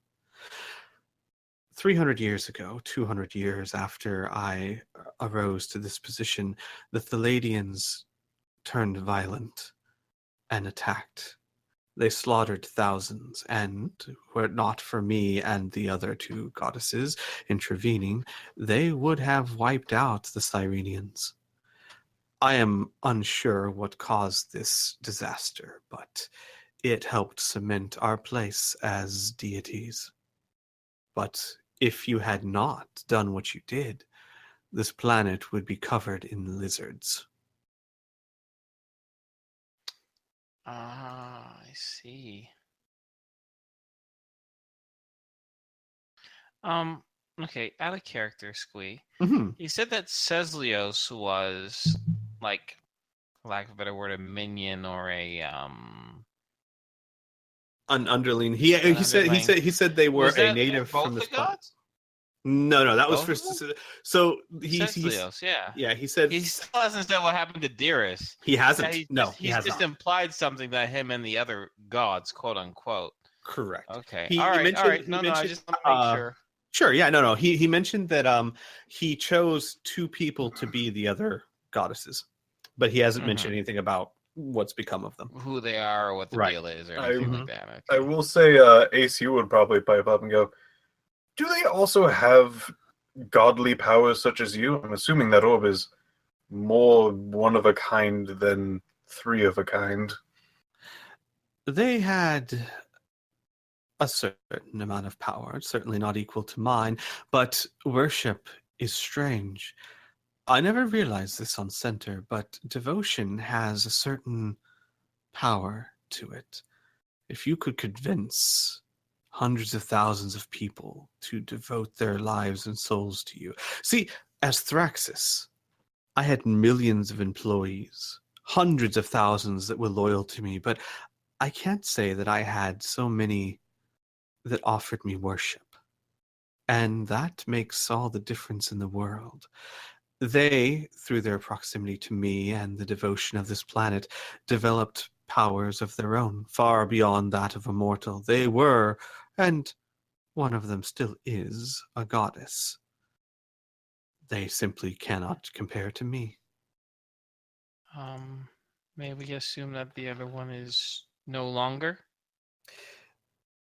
Dearest had to be, shall we say, outsourced, let go. They got into their heads that they felt they could run this planet better than I could. Me, he says, like with sudden anger. His God. And he had, or she, she had the audacity. No, I'm sorry. Hang on. Give me a second. I'm losing train of thought. Dearest and Cecilios. Dearest was originally a woman. Yes. Okay. Yes. Dearest was a woman. Yes. Got Mother it. of Storms. He goes, she had the audacity to stand up to me. So, I disposed of her. Of course, the people had to be properly convinced. She was, all of a sudden, the creator of the disaster.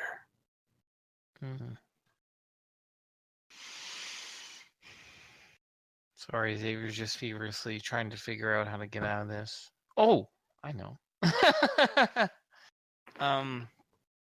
Oh wait, but sorry, AC was talking. I don't mean to interrupt. Sure, no, not a problem. I'd love to pick your brain more about this whole god business. I've always been fascinated by the many different. I just never talked to one before. Worship gives you power. That's a. Lucas, that do makes keep your sense. pet on a leash. Lucas thinks to himself, all right, is he talking about Ace or Kid? He's talking about Kid Or- or Xavier. All right, Who else will whoever never know? animal you are, you're going to get a timeout if you don't. I do think that Worship. Ace would be able to understand what was being implied, at least. What would Ace do? What would Ace do? Hmm.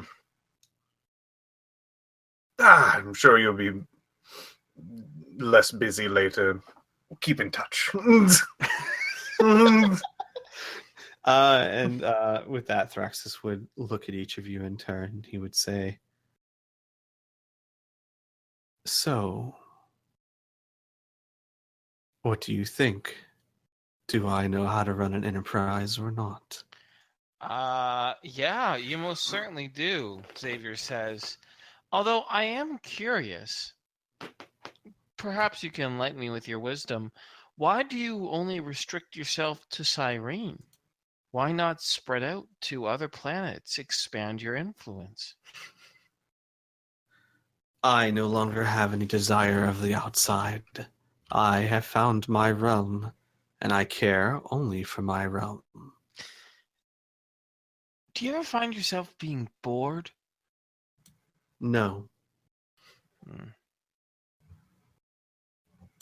I just assume same planet, same people, same worshippers, same everything. After, a few 100,000 years, it would get, samey. Okay, roll me a Uh-huh. trust check with a severe penalty. I'm sorry, with a minus 40. The severe penalty. No, that's fine. Make it harder by how much? 40. 40. 40. Mhm. Oh my god, I'm not gonna succeed in this. He It's says. possible. Especially the way you've Sure. been rolling, it's possible. Oh my god, I got right on the nose. Wow. Oh man, you've been rolling so well tonight. He says he hesitates for a moment and he says, "There are complications, and we'll leave it at that." Okay. All right. Complications. I understand that.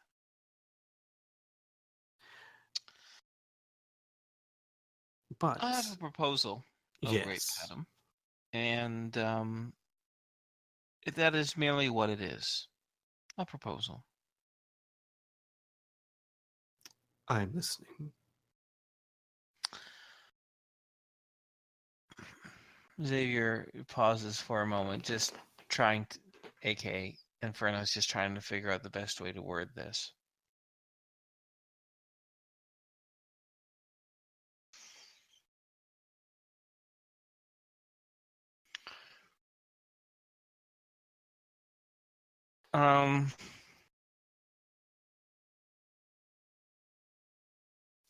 Wouldn't it be interesting if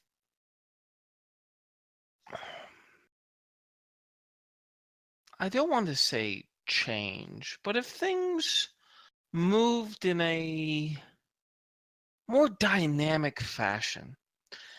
I do not know your great mind, O benevolent Padam, nor do I understand the true powers of that orb.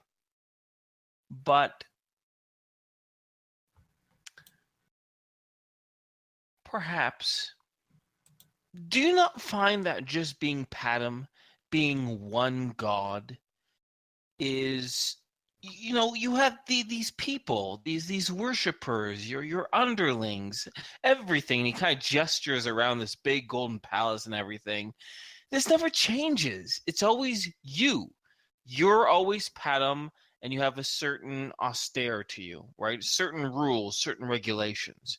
And you have wisely eliminated all Dearest and your other underlings, and you've eliminated them. You have complete and utter control.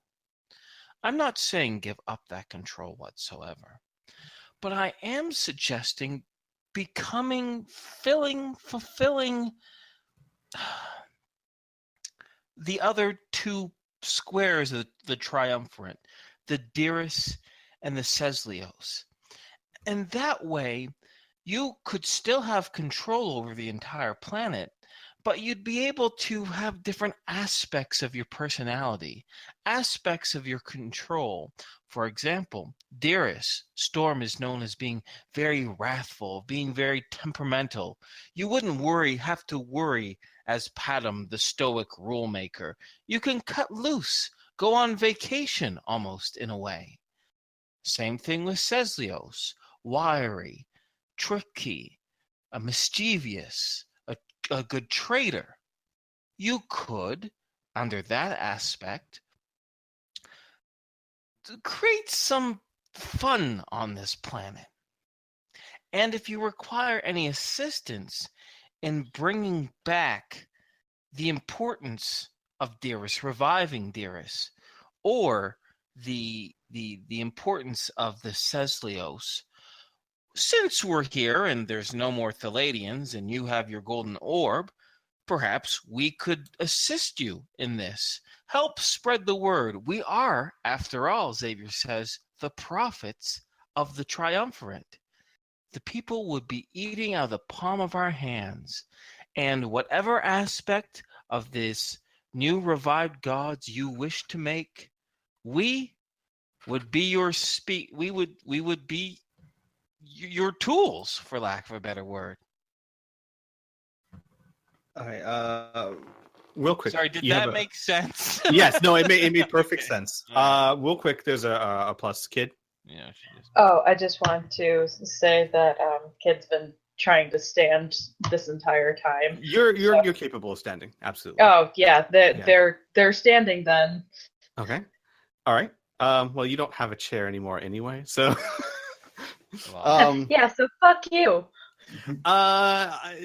Inferno. Yo, I as that's my a name. GM did not want to be rude, but to let you know, towards the end of it, Padam would have cut you off.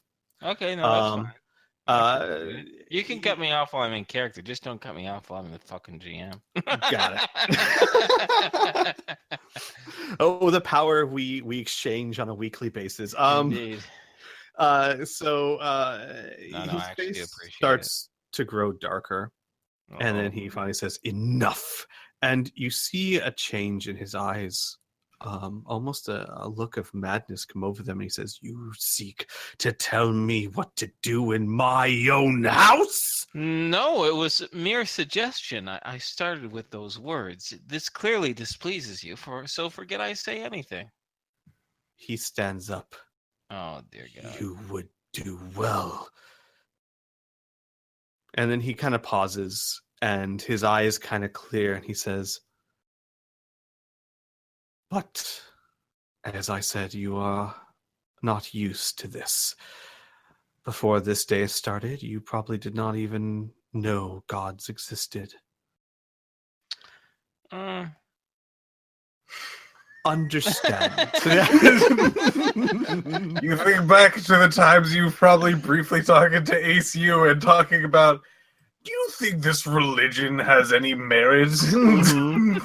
Yeah, I think you can tell this is maybe a bit more of a reflection of a bit of narcissism than worldliness. But he goes, "Your opinions are ignorant, but that's not your fault." Thank you. Padam walks behind the throne. Why did I do this? This is all my fault. Well, our fault collectively, And but mostly mine. he walks around the throne as if considering. He says, "No, I would not bring that traitor back. The people would not stand for it. And whatever you may think of me, I am a god of the people. My people want for nothing. You ask for me to take a vacation. I am a servant of my people. You can help me, though. Yes, you can be a great help as the wise ones that brought me to power. Seslios has been causing me problems. She is not as stupid as Dearest is, but I know that she chafes standing next to my greatness, and I think the time has come to end her farce. You could aid me by starting to spread to the people that Seslios has turned evil, that Padam is the one true and only necessary god. They would listen to you."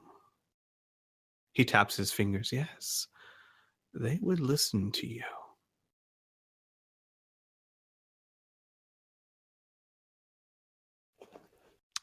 Your wish is our command. We would be fools to think of anything other. He stops and looks at Xavier. His eyes narrow. "Xavier, you start to feel an itch on the inside of your skull, but then it actually recedes." Okay. And Padam's eyes widen for just the briefest of seconds. And then he says, No negotiation, no bartering. That is unlike you. Well, with all due respect, Padam, you only tend to negotiate with individuals that you have some sort of influence over, or something that you can offer, or something that you can threaten, or something that you can buy. I can do none of these things to you, so bartering is useless. It's either do what you want, or at the very best you will do to us is exile us.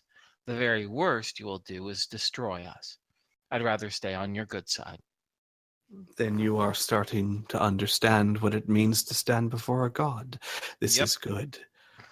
But I am not unkind. Do this for me, and, well, you have certain obligations you must fulfill, but other than that, you can return here and live a life of luxury the likes of which you could not dream. You will never want again, as long as you remain faithful to me.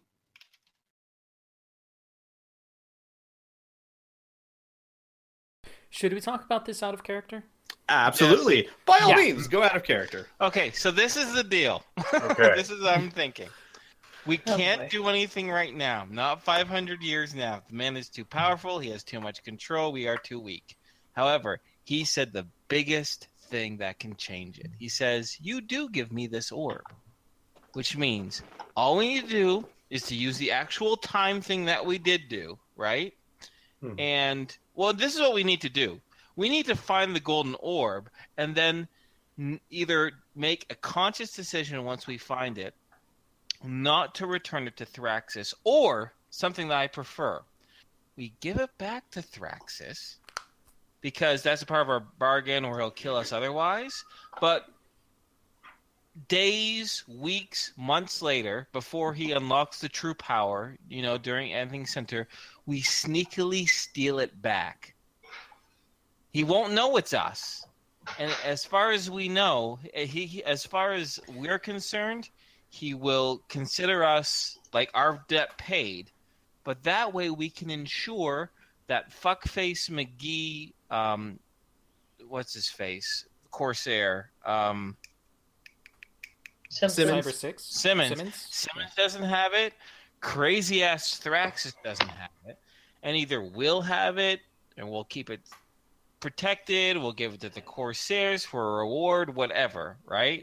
But right now, this is what I think we should do. We should smile and nod with whatever Thraxis wants us to do, and then we get on our ship and we get the fuck to the Eye of Zeveron, and we get back and we find Simmons. Well, the problem with attacking this entire thing in the past is if we do too much, then it fractures the timeline.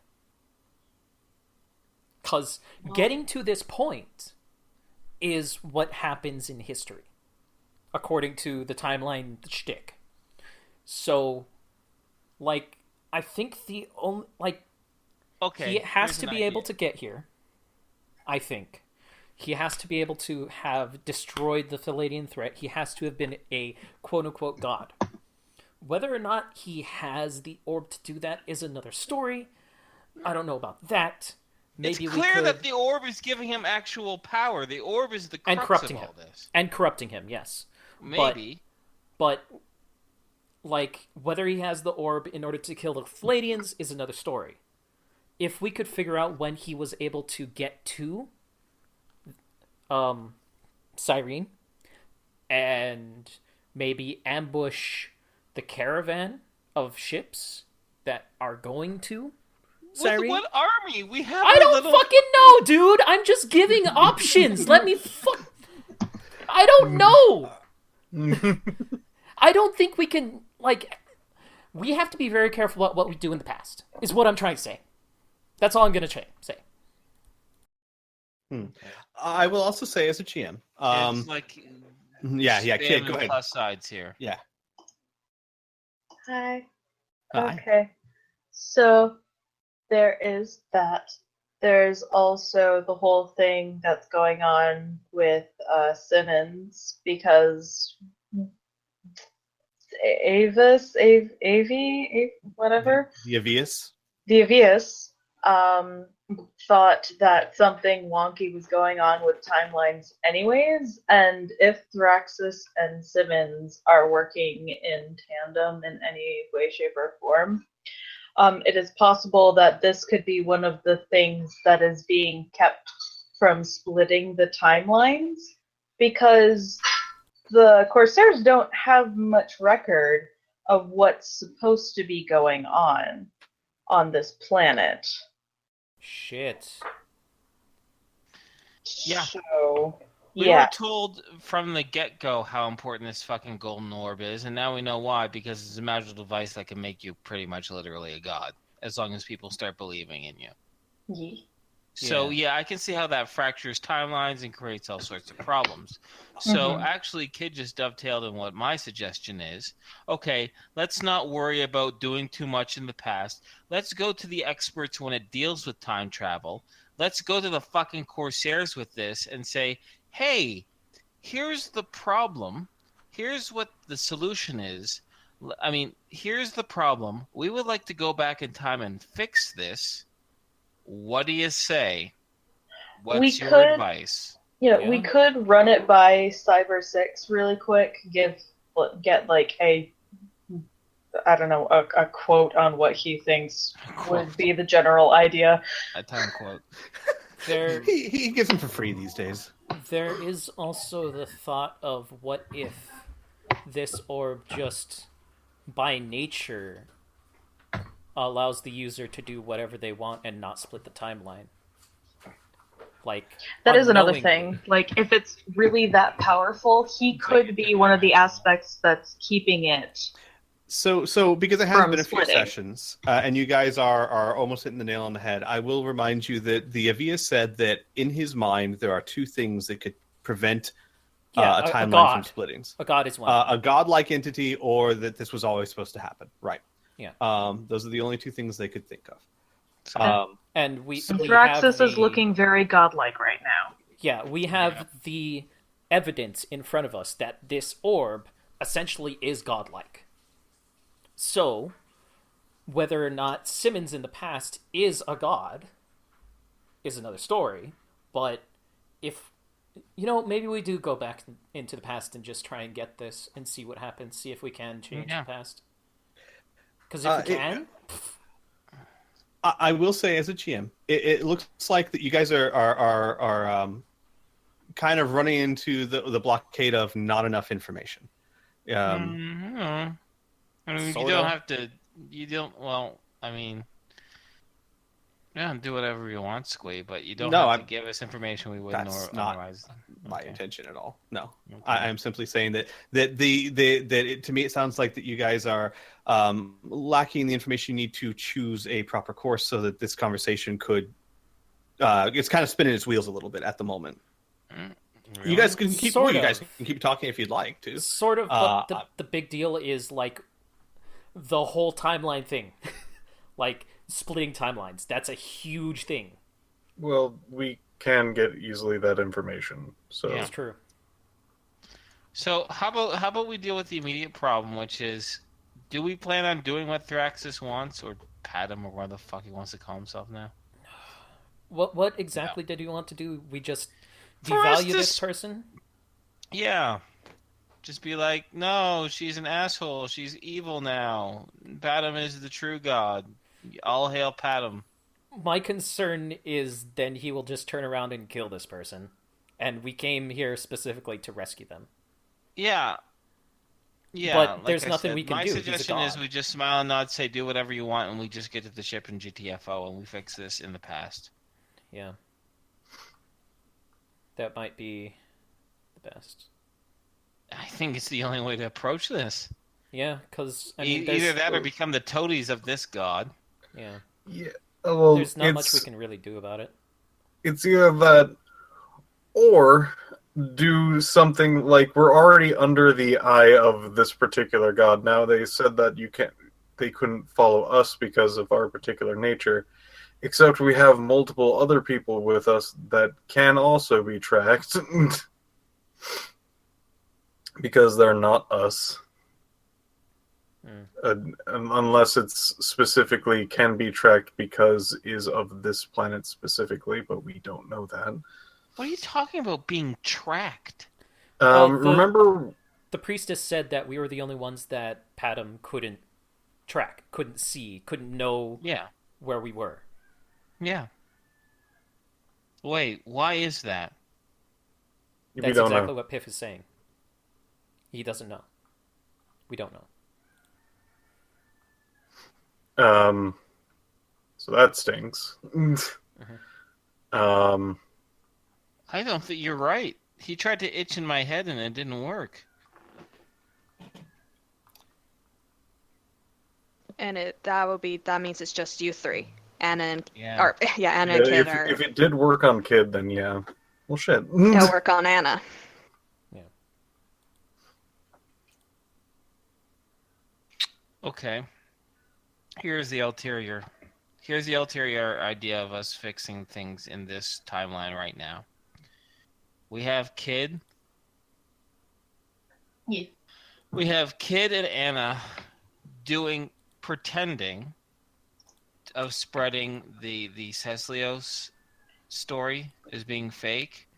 No, it splits the party for too long. I was going to say Lucas, Isaac, and myself actually rescue the real Ceslios and then get the hell off the planet. I would also like to add into the list of flaws in that plan. Kid's really not liking this guy and would also probably be a very, very terrible herald of absolutely anything. Okay, fine. Then let's just get the hell out of here. Let's get the hell out of here and talk with the Corsairs. It's clear that the Golden Orb is the crux of this whole thing. Like all of our problems for the entire campaign almost. It's the second we got our asses to center, this Golden Orb has been a problem. Actually, no, the second we met the fucking Cyber 6 the first time is where the Golden Orb has been the problem. So we need to address it. It's just that simple. Well, before we go running off back to Zebron, we can probably just talk to Cyber 6 for a bit and kind of confer what he thinks would be a good idea. Sure. Okay, whatever. Okay. You guys ready to go back in character? Or? Sure. Okay. So when you kind of went out of character, of course, Xavier had been like, "Yep, sure, no problem, boss. We got this, more or less." So Padam stares at you, and his eyes again kind of glaze over just a tad, and he goes, "Perhaps you should see. Then you'd understand. Yes. Would you like to see what's become of Ceslios, the perversion of your goddess?" Oh boy. Well, we can kind of take your word for it. Because, you're the guy on the golden throne. And what do you mean by see? I keep her locked away for the safety of my people. Oh. Okay. Good. Yes, you will understand the necessity of this. Okay. And with that, he starts walking back behind the throne. And he says, "Come."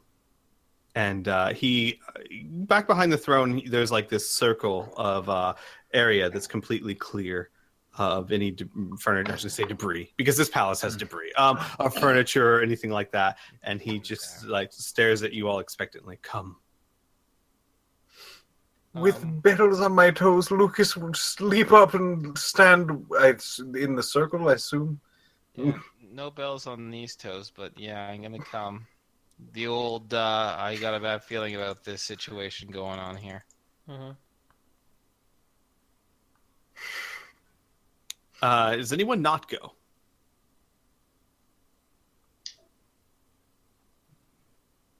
Anna, are you? Anna will go.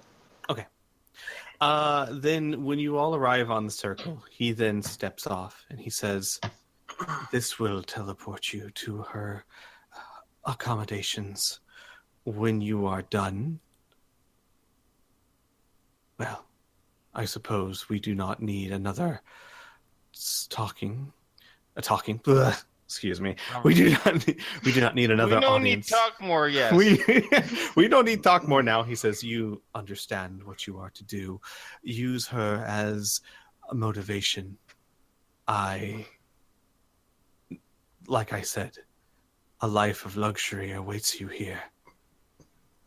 And with that and a wave of his hand, the room seems to shift around you. Lucas, you know typically that if you want to travel from one place to another very quickly, that generally involves things like opening up a portal, going through a rift, etc., right? Something like that, yeah. You've never seen the world move around you. This is new. Oh. No. I love new. Yeah. And the world becomes a blur of golden colors. And after a brief second, it stops on another platform of similar make in a very simple room. It's dark. The walls seem to be a dull gray. And in the center of a room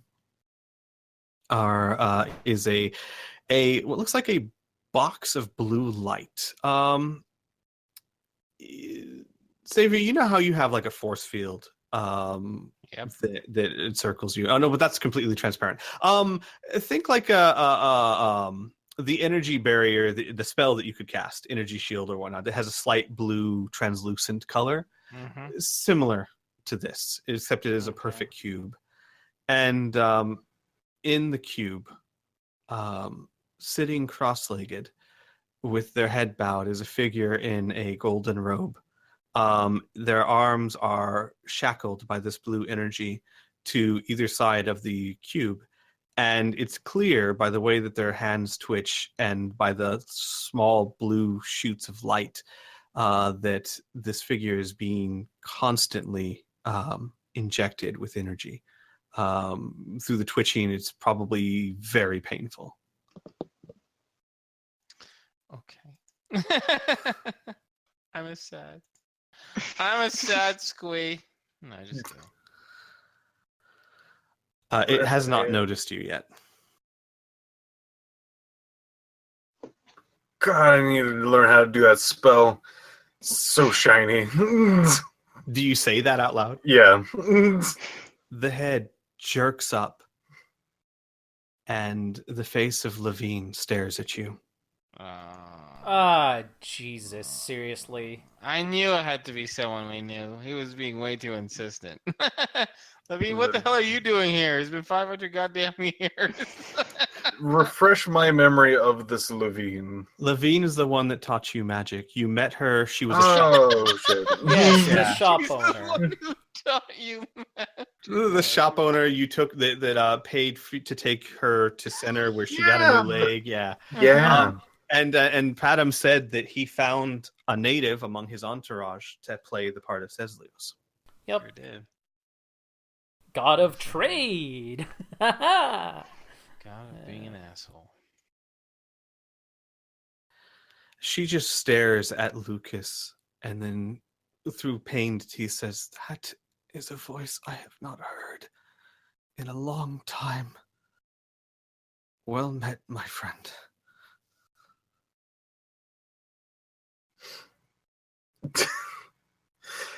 Lucas will look back and go, "Oh shit, it's been way too. Oh, it's probably been longer for you. Oh, how have you been? Oh, that doesn't look good."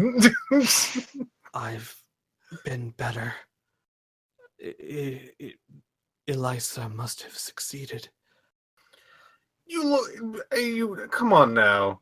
I know this looks bad, but I heard you were a god. Pretty good. I am, yes, but immortality, in some cases, can be a curse.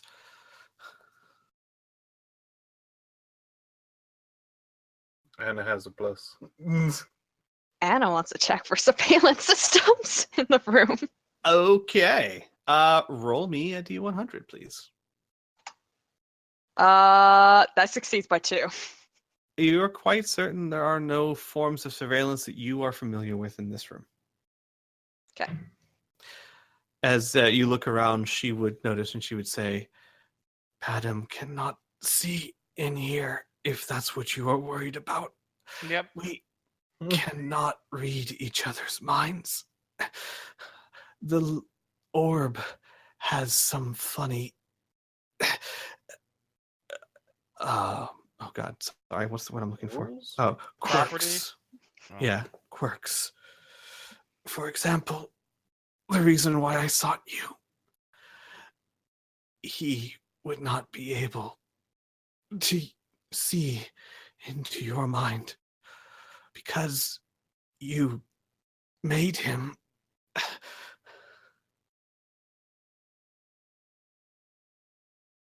But like their mind though, as he points over to like the other 3 with us. She looks at them. I do not know them. Well, this is Anna, this is Kid, and this is ASU. Pleasure to meet you. Yes, he could read them, but you may be lucky. In his narcissism, Threxis, for I will not call him that abomination he wants me to, does not bring himself down to such a level often. He expects to be obeyed.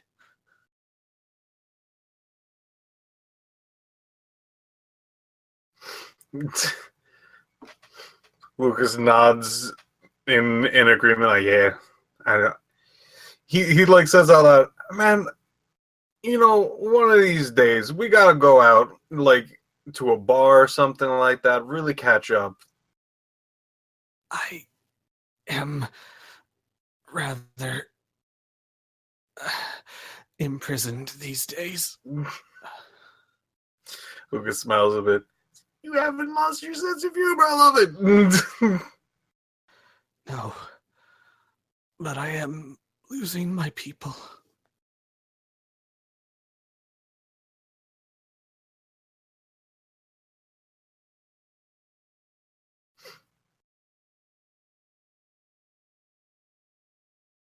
I don't know what to say. After some silence, she will continue on.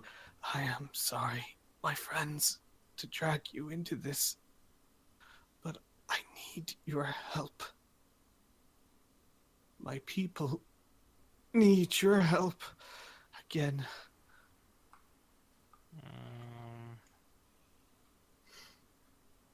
How do you know where we'd be? God, der. She says it was not easy. Our powers do not far exceed the planet. Our devotion from our followers is what makes the difference between powerful mortals and gods.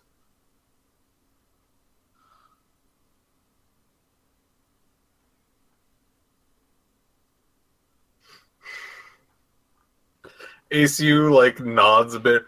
That makes way too much sense. She would nod and go, that is why Sirene is closed to the world around it. That is why Padam seeks isolation.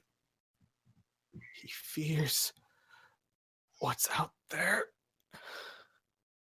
He fears what is not within his realm to control.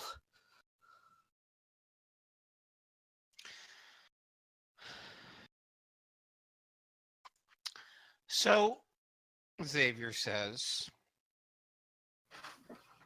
it's not good to see you like this, LaVine, at all. But Thraxis has unimaginable power. You are trapped by him. How the hell are we supposed to stop him and rescue you? The only thing I can think of is going back in time and preventing certain choices to being made. That, to me, seems the path of least resistance.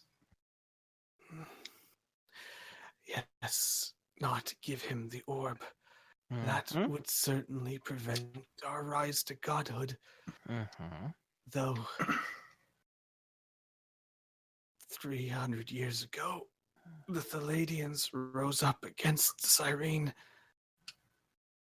If we had not had the power we did, it would have been a slaughter.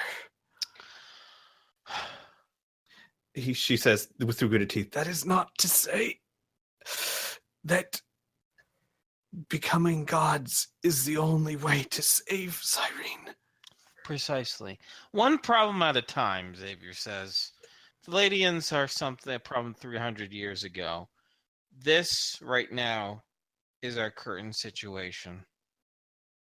It's clear that Thraxis has gone completely mad with power and has become a tyrant. The orb twists him. He was not always like this. I know, he was a pretty okay guy. Oh, he was always an ass. But Well, he did at least care about the Sirenians. Okay. I'm not hearing any answers. We're supposed to separate him from the orb. Are we to destroy the orb? She shakes her head. She says, I do not know if that is possible.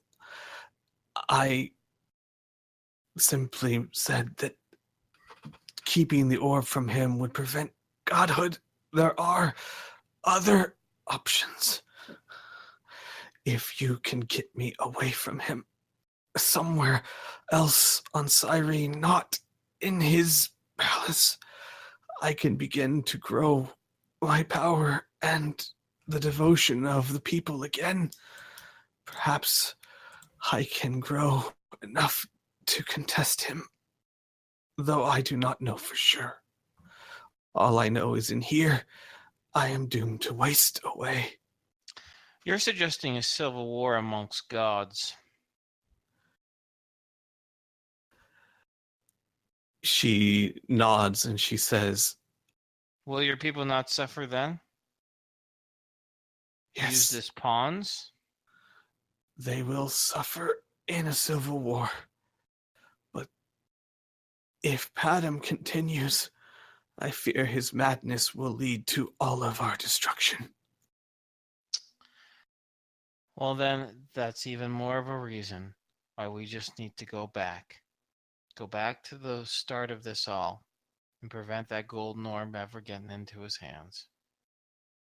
She is quiet for a moment and she says, I know much, but even I do not have the ability to foresee how that would change events. It may be as you say.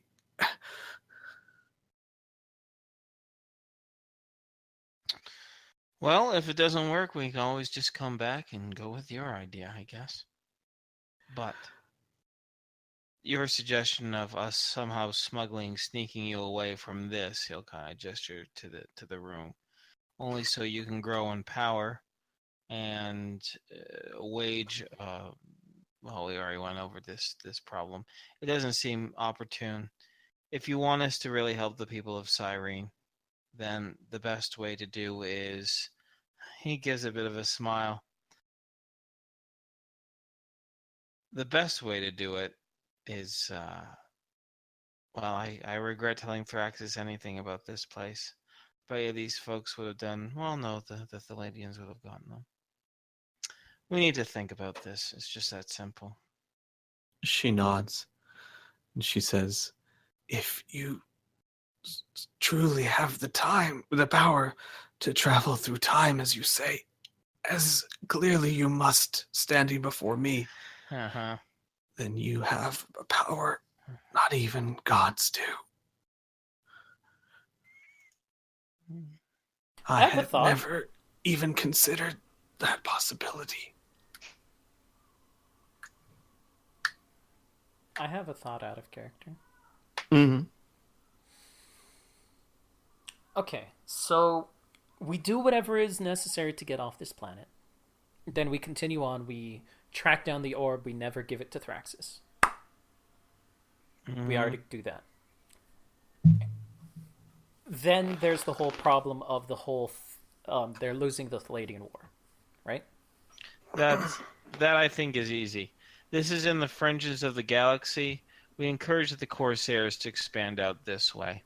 They're a large organization. They could take care of the fucking Palladians. Mm-hmm. Especially if it's going to kill a bunch of innocent people. Mm-hmm. It's true. That is a really good idea. So we substitute the cruel dictatorship of Mad Thraxis with a more benevolent yet bureaucratic Zeberon-based politic. Yeah. Fine by me. And hell, I mean, we could even influence it so that Sirene is part of the consortium, or whatever it's called. The CCW? Not the CCW, but whatever Zeberon The is. Commonwealth. The Commonwealth, yeah. The Commonwealth. Yeah, there you go. The Commonwealth. Yeah. Boom. That would be really cool. It would be. But... Oh, time travel and your possibilities. Mm-hmm. There is still the problem of Thraxis being mad in the first place for not giving him his orb. But... Yeah, that's less of a problem. Yeah. That's something that we can deal with. There is the thought of maybe we don't give him this orb, but maybe we give him a magical orb of some description. I think he's going to tell the difference. I don't think we can do a switcheroo on that sucker, I'm afraid. Well, the powers are even unknown to him at this point, even from holding it for so long. Yeah, and back when he gave us the orb, or gave Simmons the orb, he didn't even touch the damn thing. He just got it, just obtained it. Never even saw it. It does have to be powerful, but... Yeah, it has to be powerful, but it doesn't have to be this one. And it has to be golden. Mm-hmm. Yeah. It's an option, I guess. And if this orb is as powerful as it seems, maybe even we could use it to create a pseudonym. Or not a pseudonym, but the replica that doesn't do it. Yeah, it's a thought. Magic is a funny thing. Yeah. You could probably also maybe utilize maybe like a siphoning of it or something like that. I'm sure. Yeah. Inferno's internet dropped. God dang it. Every time. Every Coises. time. All right. But yeah, I think... Well, we can go ahead and end the session here. Give you guys some time to debate and discuss. You've had a lot of stuff dropped on you this session. Well, I mean, I kind of want to get off this planet now. Well, we just got here. Yeah, every time you guys go to Sirene, you just want to leave. Immediately, It's got cool palaces. We got to meet two gods. Hold on. We understand what we have to do. We got a lot of information. We understand the direction we are going. We need to not give Thraxis the orb. This orb. Otherwise, this fucking happens. Okay. And he's dick. Sure.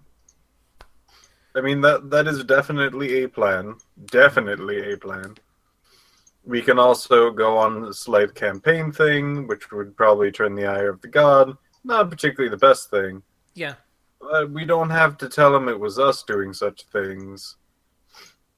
As well as, depending on what's in front of us, we do have a pretty powerful mage and a person that knows a good amount about electronics, or at least has the power of electronics. Yay! Also have a techno wizard. Do we? Psychic. I thought you techno wizard. No, not yet. Okay. I was never allowed to become one. But I Well, could have the group sworn. never decided to take a time skip. Yes, so exactly. that's not, We never took the time skip. I mean, you might not have like full powers of like making things, but I mean, I you have trained no with- PPE whatsoever, and I trained with nobody. I mean, That's I got why I plenty of can't. PPE. Piff, You can use I mine. am telling you right telemechanics. now. He has like, yeah. I just have telemechanics. That is it. I am not a techno wizard. I'm just saying the thing that might be around them might be some sort of machine of some kind, and your powers might help. Is that so wrong? Well, I mean, that's a fair point. You don't even know if that orb is more magical or mechanical in nature. Uh, I was more talking about the freaking glowy square in the middle of the room. Yeah, that's what I've been saying about this entire time. I'm like, is it electricity that's keeping her? Oh, if we wanted to try and... Ah. I could try and cut open a door if it's not electricity, if it's what I think it is, which is Arbor of Ithin, with some other electricity-based effect running through it. You want me to sense electricity? Sure, Can I sense just- electricity. Okay. That's just spending Yeah, ISP. I know. It is not electricity. Okay. That is there we go. I'm gonna give it a good sniff. Is it magic? Oh, you bet your breeches it is. Oh, look at that magic. I'd like to It's touch powerful it. magic. You don't want to Okay. touch that. You touch it. You touch it. Roll me 2d6, please.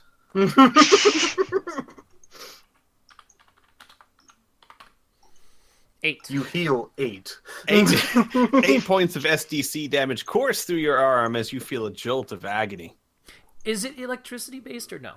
No. No. Okay. No. I wouldn't have made you roll if it was so. No, Yeah. of course I can throw good old Lucas monkey wrench into this, but I'm not quite sure if you guys want that. What? Now, and to be clear, I'm assuming you like touched it gingerly, like with a finger or something, right? Oh, yes. Okay, so you felt that, and you can see that LaVine has her arms are engulfed by these chain-like things. Yeah, so So- she's in a great deal of pain. But the problem is, like, if we try and get her out, Mhm. how the fuck do we get her out? Out of here! What? What can Well- we do with this? Well. Can you get us back to the ship just immediately? She is a god, and the god just teleported us in here. She might have similar powers. I guess. If that's the case, then I could spend some ISP and create a Psy Sword, try and cut it. For now, I think we should maybe discuss out of session. Yeah, I think, Man, especially like- since we lost Inferno, unfortunately, it'd be a good Yeah. time to. And this is Alright. the time we end anyway, so Lame. we'll end the session for here. And I can tell you as a GM, I'm not going to throw you guys into a situation you have no ability to affect. So, you can always come up with some plans, try some things, see what happens. Sure. If it was electricity, I was just gonna lessen it so it wouldn't hurt her as much. I know, I understand. But yeah, so good session. Yeah. Good sesh. Oh my god. That'll Kid's be gonna me kill stopping this the guy. stream. Bye. Kid wants to kill a god. Uh But- huh.